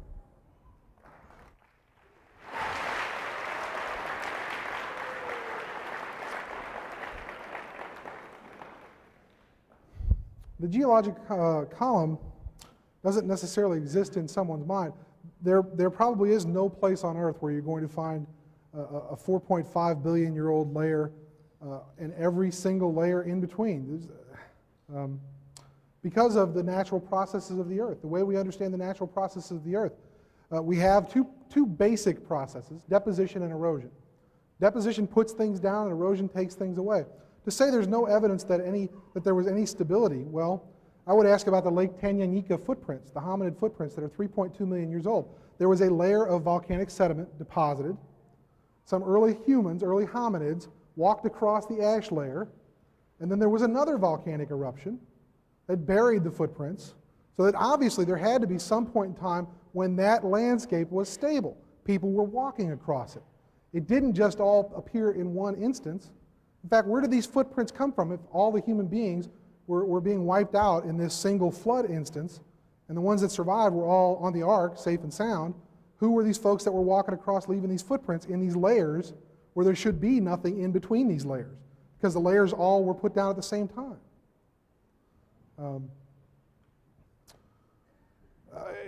In terms of finding things like trees in the geologic column, we find all kinds of unusual things in the geologic column.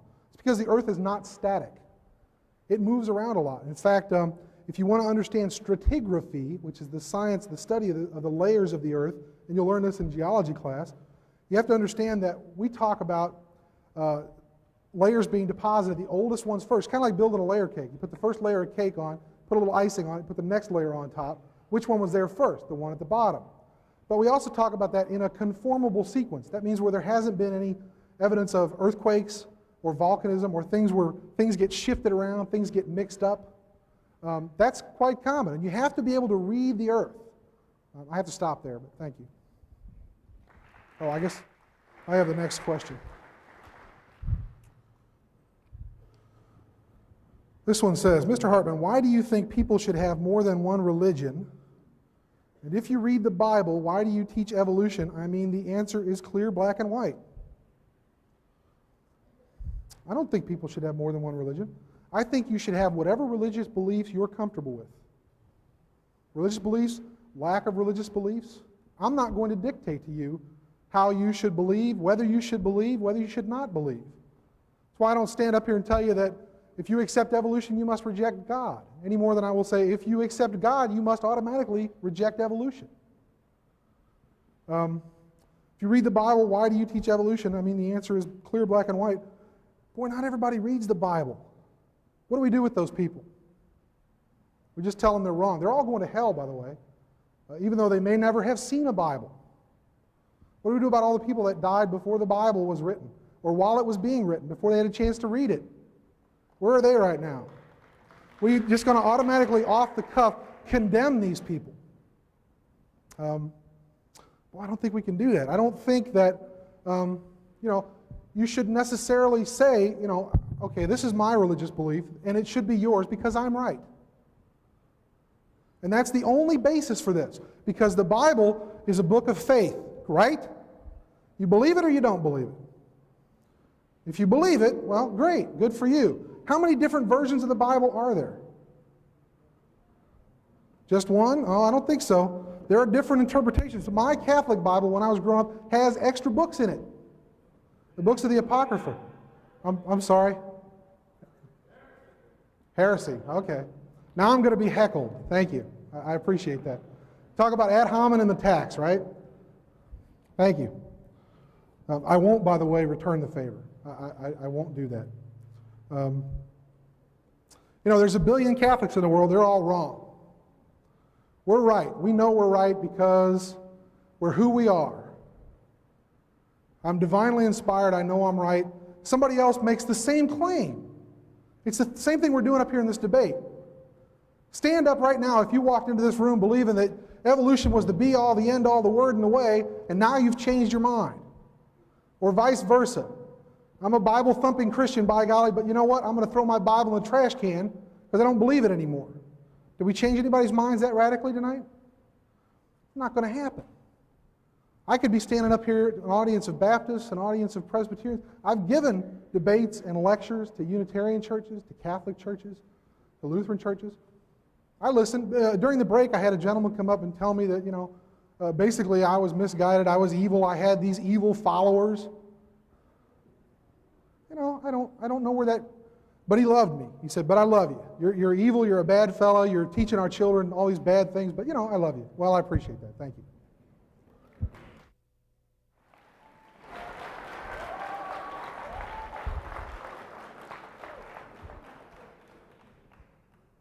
Well, let's see. We've got about 10 subjects open here. I don't know if we're going to be able to close any of them.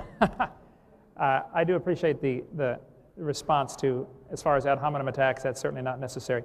And I agree that should not be included in debate.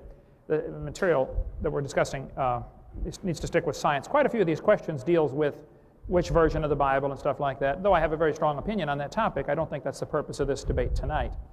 We can settle that another night. You mentioned about the footprints. That was interesting to me. St. Louis Zoo put human feet on their Lucy display, and yet not one foot bone was found. One of the professors from Washington University said, this statue is a complete misrepresentation, which is a polite way of saying they lied. The zoo director, Bruce Carr, said, zoo officials have no plans to knuckle under. We cannot be updating every exhibit based upon every new piece of evidence. We look at the overall exhibit and the impression it creates. We think the overall impression this exhibit creates is correct. I know what impression they're trying to get across, too. They're trying to impress the kids with the idea that they've got evidence for evolution when they really don't. The footprints you referred to found in the ash, it's interesting how they date that ash, by the way. We've got a long answer to that on videotape number 7, my question answer. And somebody mentioned they came during the break and said, you're just in this for the money. Well, I'll tell you what, I don't charge anything for my seminars. I have produced videotapes for 10 years that are not copyrighted. Anybody can get them and copy them and return them and get their money back. Show me any evolutionist that does the same thing, would you please? These footprints found in the ash, they said here are 3.75 million years old, but they're perfectly normal human footprints. They even said in National Geographic, the footprints are described as remarkably similar to those of modern man. The form of his foot was exactly the same as ours. Weight-bearing pressure patterns in the prints resemble human ones. Footprints so very much like our own. And yet on the cover of National Geographic, they put dark-skinned, ape-like creatures. Here's a case where they find 0 bones and create a missing link from footprints. Now, if the footprints are exactly like ours, how would you know it's dark-skinned and ape-like? Secondly, why did they put a toe separation if it's exactly like ours? This is propaganda, folks. This is not for education. This is propaganda and ought to be removed from the books.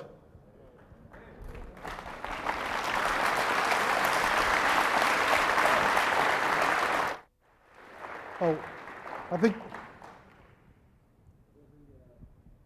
one more. I need my mic on. There'll be one more question from each gentleman, and then we'll have the closing remarks after that. So one more question each. Can we and take then, like a 2-minute break before the closing remarks? Sure, we can. Because I want to get some more water. Good. All right. I got Oh, used half of my. thanks. I did not get time to call up the slides that I have for this one, but I cover this pretty thoroughly on my video number 6 about the fossil record and the sorting of the fossils. The question says, please explain the order in the fossil record from simple to complex. If you use your infamous bird bones and clams argument, please keep in mind that there are far more than birds and clams. Okay, let me explain what the bird to clam argument is. What has happened in the early 1800s, some people decided evolution is true, and now we must go look for the evidence. So they start with the preconceived idea that evolution happened, and they did nothing but follow Aristotle's old chain of being, that you start with the simple and go to the complex. Evolution is nothing more than a regurgitation of Aristotle's theory from 2,004 or 500 years ago, whatever it was. The sorting of the fossils in the fossil record, first place, there is no clear sorting to the fossils. And even major evolutionists will tell you, look folks, it's silly for the creationists to be arguing about the order of the fossil record because there is no good order to the fossil record. The fact is, I think clams are generally found at the bottom of the geologic column, though not always. I mean, clams are found on top of Mount Everest. But clams are generally found at the bottom because they're already at the bottom. I mean, when a flood comes, they're the first ones going to be buried, obviously. So I think they're buried, birds are buried on top because birds are going to be the last ones to drown in a flood. They fly around till they run out of gas. So they're sorted based upon their habitat. Secondly, they're sorted based upon their intelligence. As best anybody can figure out, clams are not too bright. Thirdly, they're sorted based upon their mobility. Clams cannot run very fast. So they're likely to be the first ones buried. And I think if there is any sorting to the geologic column, and there isn't a real good sorting, but any sorting that there is based on hydrologic sorting that is obviously from a flood. See, some people don't like the idea of a flood because that means God, who created the world, has the authority to judge His creation. And they want to keep their God, if they have one, they want to keep him in a box where He has no authority to judge their sin. I'm convinced that's the real hidden agenda behind all this. The Bible says in 2 Peter chapter 3, in the last days, scoffers would come that would be willingly ignorant of the creation and the flood. And that's what we've got.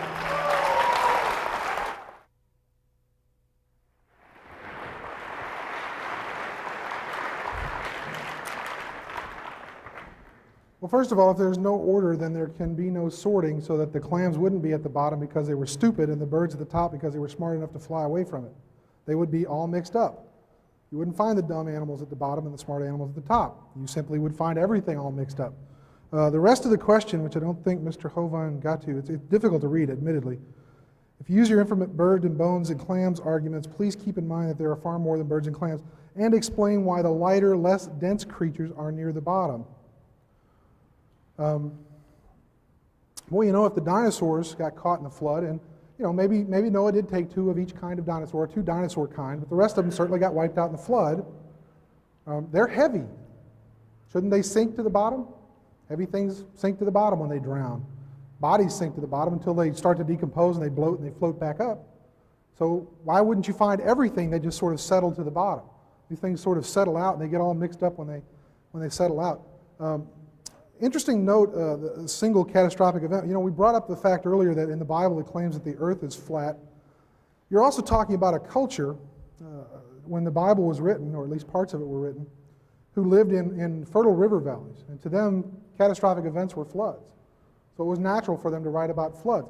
It's interesting that you don't find cultures that live in the desert necessarily writing about floods in their creation stories. They write about other kinds of creation. The Australian Aborigines, for example, who live in a desert, they talk about how the ancestors sang the world into creation. It's a really beautiful story. If you're not familiar with it, you should read it. Because I don't just read, you know, the biblical creation stories. I read lots of different creation stories. I don't necessarily agree with all of them. You know, you can't agree with every one of them, but, you know, I don't tell somebody else that they can't agree with them either. The stratigraphic column does exist. We use things like biological correlation. You can go to one stratigraphic layer in one part of the country or the world and find an organism trapped in a particular layer. And you go to another part and you can find another fossil, the same kind of animal, oh, I have to stop now, in the same stratigraphic profile. Take a geology class. Monkeys, where do women evolve from? Well, that's a good question. Let me bring up Lucy and her kind, her kin, her kith and kin. We talk about we don't have any bones from Lucy's foot, but Lucy's not the only Australopithecus afarensis, to use the genus and species, that we found. In fact, we have, you know, a number of them, including a group of 13 individuals that we found, and we do have foot bones from them.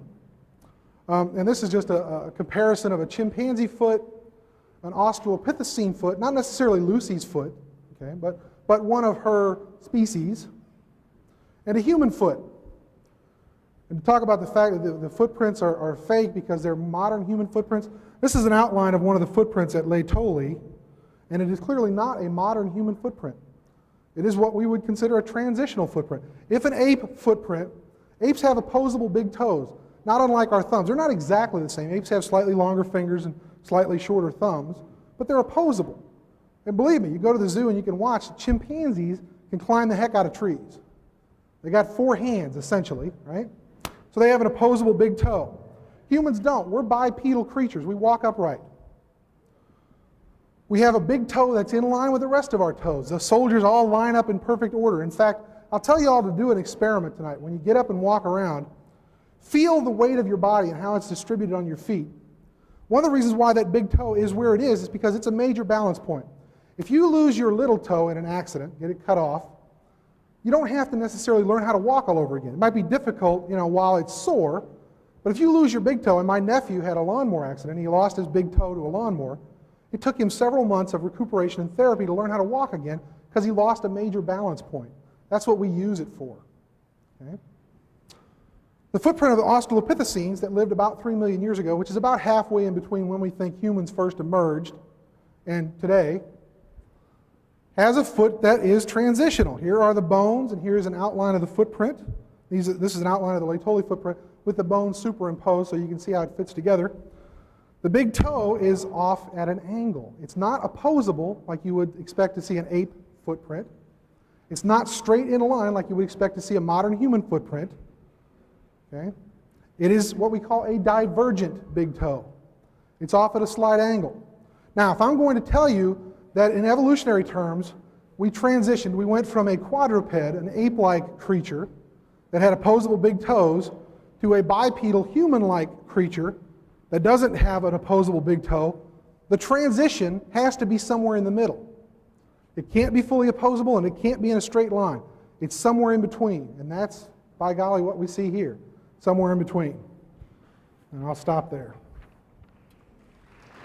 Would you like me to leave this up, or? Yes, if you don't mind, that would be great. There are two books we have on our table over here that deal with this subject. One is called Bones of Contention, which goes through the information about the Lucy, the Australopithecines. The one that was labeled Lucy in National Geographic 1985 was not Lucy's knee, at least, was not Lucy's knee at all. Donald Johanson let that one slide by. I've got, I think, all of Donald's books at home. Lucy, if the toe is slightly separated, again, I point out, folks, you're finding a bone in the dirt. You don't know that it had any kids. And as far as the way they date those layers, it's really hilarious when you get into it to see how these layers are dated. If we had time, I didn't quite get time to call it up because we're jumping back and forth so many subjects here, but the layers of ash are dated by typically potassium-argon dating. We cover that for probably 30 minutes on videotape number 7 and also on my website, drdino.com, with some of the wild dates that are obtained by potassium-argon dating. A layer of ash called the KBS tuft had been dated for years at being 212 million years old. They dated it several different ways. Everybody agreed that's 212 million years old, until Richard Leakey found a perfectly normal human skull under the KBS tuft. Now they have to go back and redate the KBS tuft because they know their date wasn't right. Well, the only reason you know it wasn't right is because it didn't match your preconceived idea of evolution. I don't have time, we get less than a minute, I can't even get my slides up for this, but a person that goes barefoot all of their life has a foot that's a different shape and wider. The width-to-length ratio is different than a person that wears shoes all their life. The opposable toe that they put on the footprints in the Laetoli ash over there is not what the footprints showed. I mean, you can read the National Geographic article. It says his form of his foot was exactly the same as ours. So to try to claim that this is a missing link, I think, is silly. First place, all you have are the footprints. And they create these missing links to try to impress the kids that they have some kind of evidence for evolution. There is none. All we have are apes today, and humans today, and chimpanzees today, and there's no intermediates. That just proves the same designer created them all. This subject, I feel, is extremely important. Probably the most important subject in the world is for a person to decide, who are we, why are we here, where did we come from, and what is the purpose of life? There's only two options, creation and evolution. These two options are polar opposites. There is no compromise between the two. Somebody is wrong. And I think it's it's important that students be shown both sides. I would say, without fear of successful contradiction, I could say the schools today, the public schools today, do not show students both sides fairly. The evidence is only given that supports the one religion of evolution. The students are not shown evidence to support creation. For instance, if they notice, they'll point out to the students that you have 2 bones in your wrist, the radius and the ulna. The whale has 2 bones in his flipper. You know, the bat has 2 bones in his forelimb. And then they will say, See, this indicates a common ancestor. Now hold on just a minute. That indicates a common designer. But that is never mentioned in the textbooks. If you really want to be fair and give the kids an education, then you give them all of the options. If you're trying to indoctrinate, of course, then you hide some of the evidence from them or some of the interpretations of the evidence. The Bible's pretty clear that the invisible things of Him from the creation of the world are clearly seen. They are without excuse. Nobody's going to stand before God Judgment Day and say, the evidence pointed me toward evolution. No, no, you decided to interpret the evidence that way. You could just as easily have decided to interpret the evidence for a creator if you wanted to.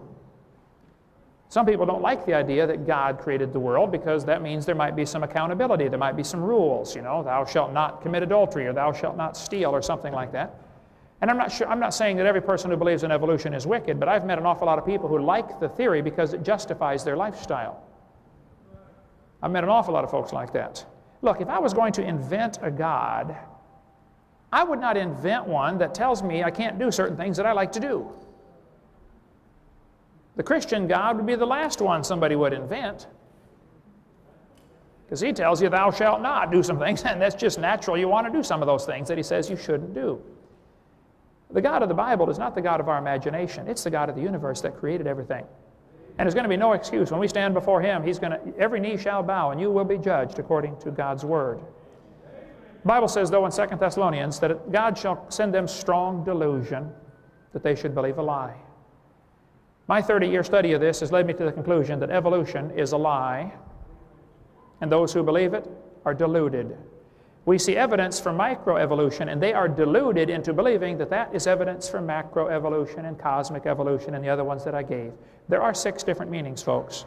One of them is scientific. The other 5 are purely religious, and they are delusion. If you want to believe them, that's fine. I don't care what you believe. But don't teach that to kids in school.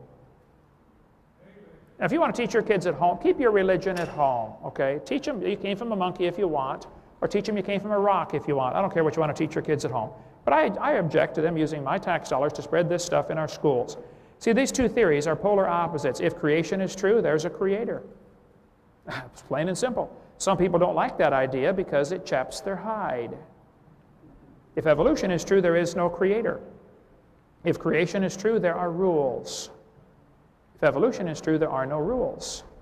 I challenge you to answer this question. If evolution is true, how do you determine right from wrong? I had a student tell me at Pennsylvania at a public school. I speak in a lot of public schools. I was in 5 last week. This kid told me in the public school, he sat on the second row, he said, Mr. Hovind, I'm an atheist. I said, really? He said, yes, there is no God. I said, are you sure? He said, oh, I'm sure. I said, well, tell me, son, if you're sure there's no God, how do you determine right from wrong? He said, oh, that's easy. I decide if something is right or wrong because, he said, I'm the God of my own universe. I said, well, I'm glad to hear about that, son, because I'm going to shoot you in 5 minutes. He said, you can't do that. I said, oh, yes, I can. You see, I'm the God of my own universe, and I decided it's fine for me to shoot you.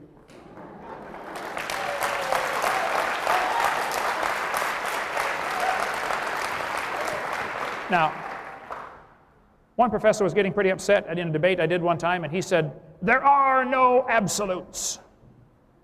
I said, are you absolutely sure? Think about it, okay? Yes, there are absolutes. Thus saith the Lord. And some people don't like that absolute. But see, evolution is a nice way to get by with saying there are no rules. There's no standard for right and wrong. If creation is true, there's a purpose to life. You're made in God's image. But if evolution is true, there really is no purpose to life. You might as well have fun. If it feels good, do it. Get all the gusto you can get. You only go around once, you know. The humanist philosophies that stem from evolution are frightening. I cover in video number 5 how that evolution is the foundation for communism and socialism and Marxism. Adolf Hitler was a strong believer in evolution and was simply fulfilling what the theory teaches. The strongest should survive, the weaker should be eliminated for the good of the species. He was acting out what evolution really teaches. If creation is true, then man's a fallen creature. He needs a savior. But if evolution is true, you don't need a savior. Saved from what? There's no such thing as sin. That's why the devil gets people to believe this theory, so they won't come to the Savior.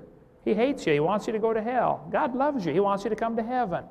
If creation is true, then man brought death into the world. If evolution is true, death brought man into the world. Death is the hero of the plot for evolution. They don't talk about it much, but that's the way it has to work. One animal has to evolve characteristics that are a little bit better, and the rest of them have to die, folks. Death is how we get ahead. Charles Darwin said so in his book. Thus, from the war of famine and death, and I forget the exact quote, but I've got it here. He said, the most advanced species, are the most important thing we're capable of conceiving, the advancement of higher animals, directly follows. Some words to that effect. Charles Darwin was convinced that death and suffering and war and famine was a wonderful thing because that's how we get ahead. I quote that in detail in my video number 4. If creation is true, there's an afterlife. God not only made you, He made you for a purpose. Now, if you don't want to do what He says, that's your business. But you'll stand before Him one day, and so will I. If evolution is true, there absolutely is no afterlife. You just get recycled into a worm or a plant. If creation is true, you can actually know the future. Not with evolution. No hope. If you think I leave my gorgeous wife, because I like to come up here and look at you better, you're mistaken. My wife broke her tailbone 9 weeks ago and is sitting at home right now in excruciating pain, and it hurts me deeply to have to leave.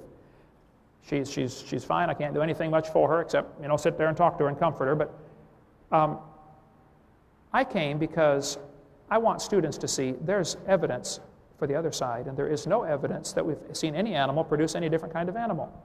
And it's unfortunate that kids in the universities are not shown the evidence for creation. Why are they lied to? Why are they shown that why are they told that the baby has gill slits? Go check your biology textbooks, folks, right now. It's in your textbooks right here. Proven wrong in 1874. Why would somebody leave that in the textbooks? One professor I debated, I gave about 30 different things that are not true in the textbooks, and he said, folks, Mr. Hovind's right, these things are not true. But, Mr. Hovind, I got a question for you. What would you replace them with? I said, folks, what he's trying to not say is, hey, we want the kids to believe in evolution. We have to give them some evidence. He's taken away our evidence, so he's got to find a replacement. I said, sir, I'm sorry. If you don't have any evidence for your theory, I'm sorry. Maybe you should find a new theory. But it's not, the burden of proof's not on me to replace evidence. I think we just simply ought to get the textbooks, which contain lots of good science, and cut out the bad science.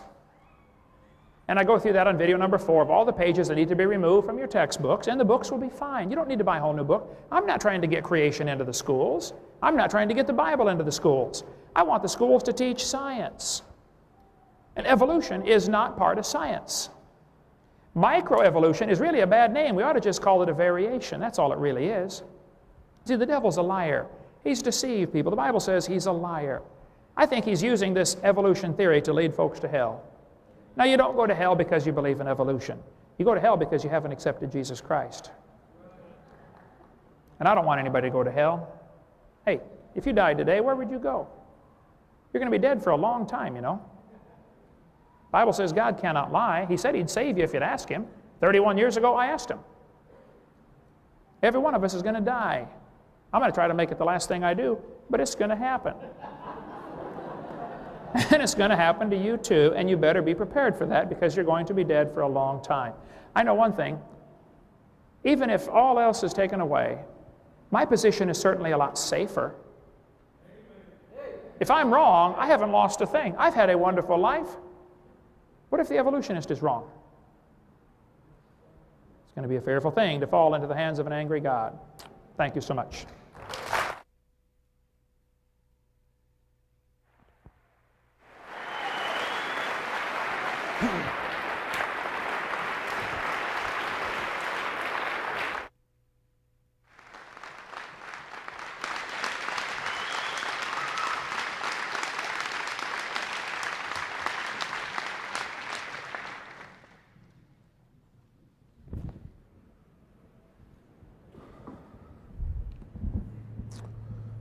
Purpose to life.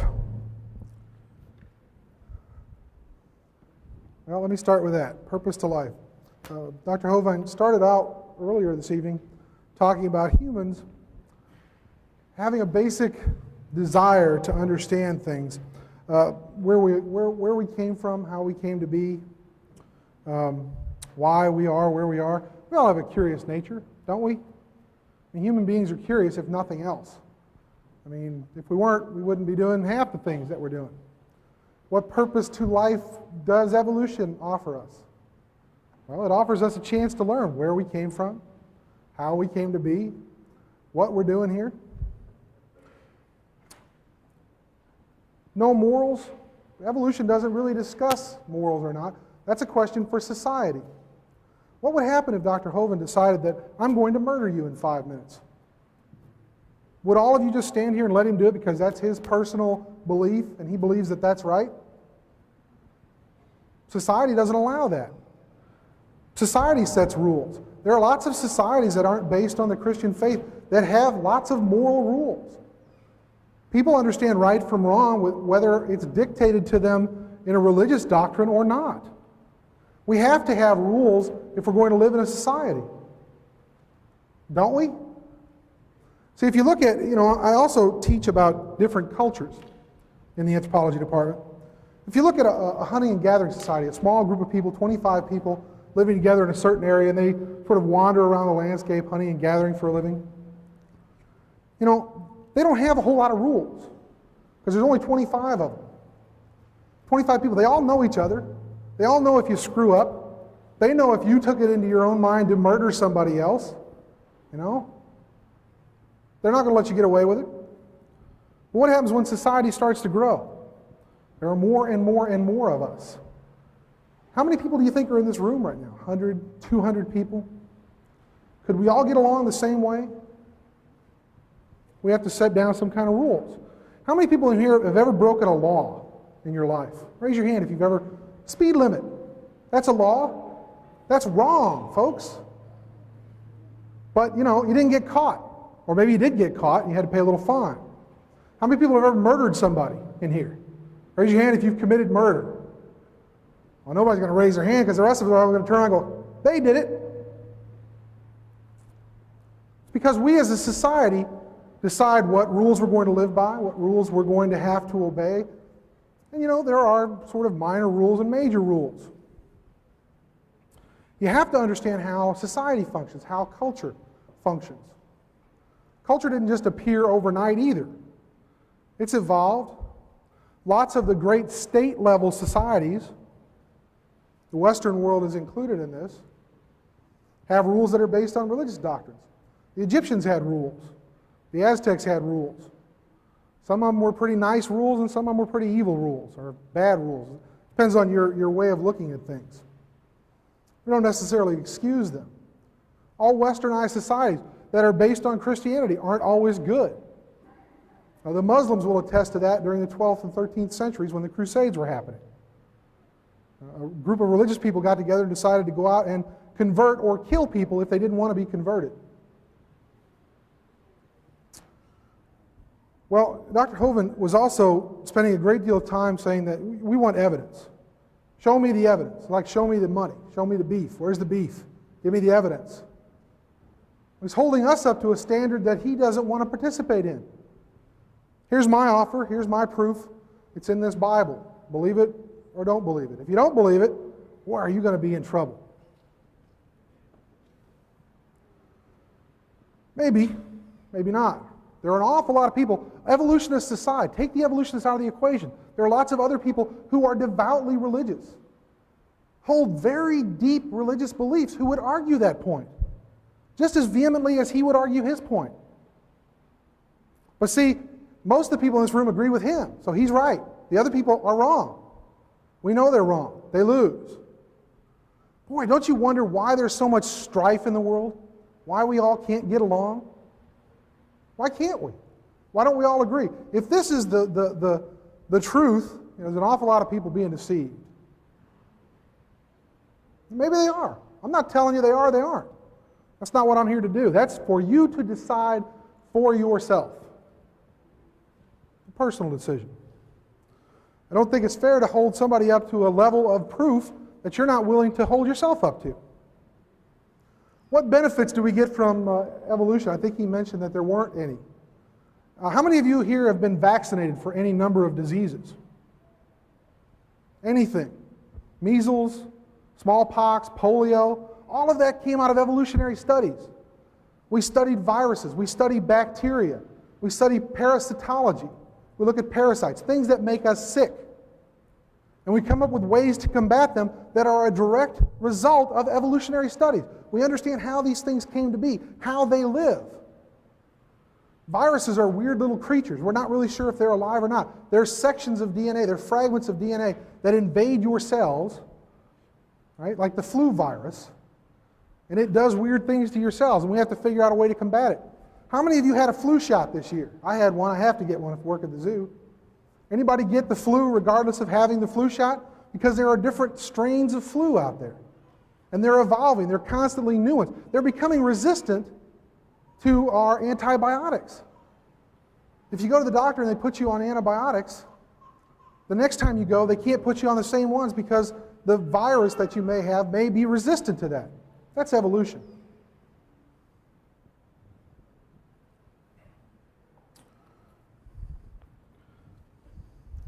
I brought a couple of books with me tonight. I just grabbed this one off my shelf. It's called Understanding Human Evolution, 4th edition by Frank Porter and Jeffrey McKee. And I bought a copy of the Bible. This is a 1901. This was printed. Let's see if I can tell you which version it is real quick.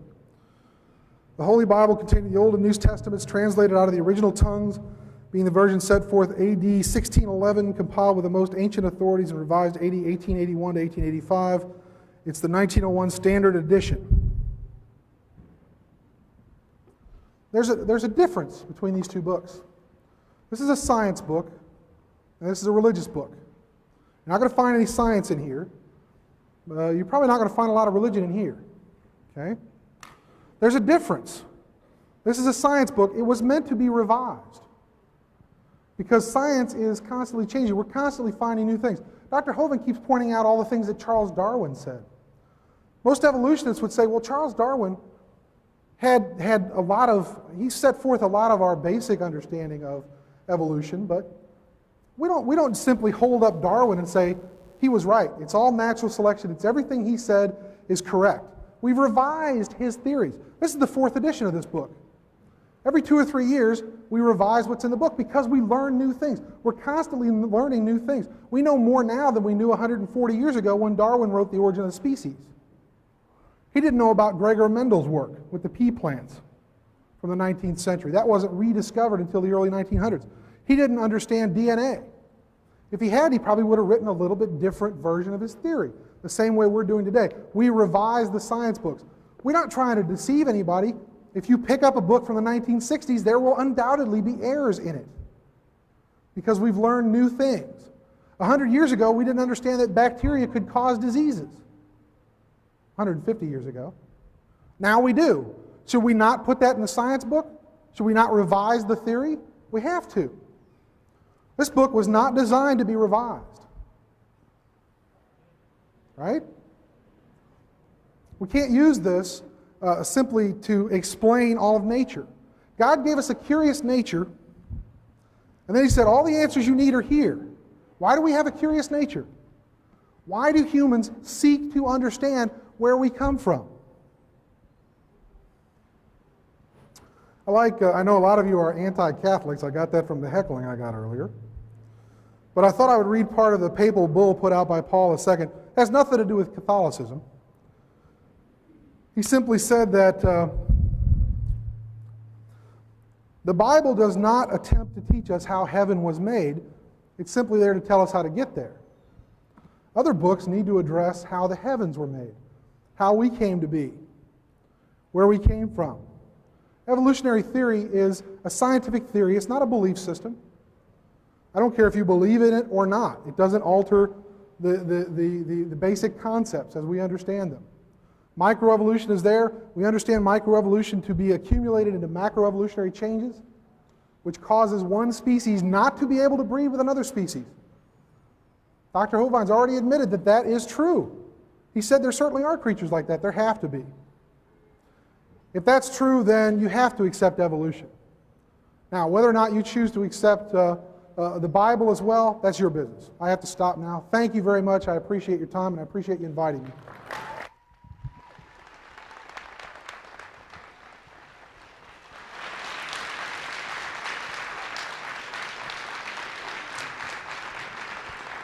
First of all, I say thank you, both of you guys, for coming. Give both of them a round of applause, would you?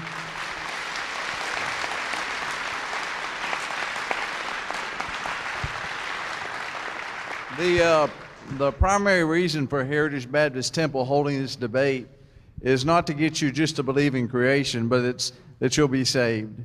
And you know what? If you're not saved, not only will you not make heaven, but you're missing a great life that God has for you.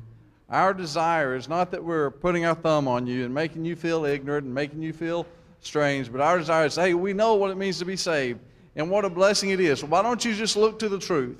You know, the Bible says in Isaiah 45:22, look unto me and be ye saved, all the ends of the earth. Listen, God loves you. In Jeremiah 31, he says he draws you with an everlasting love.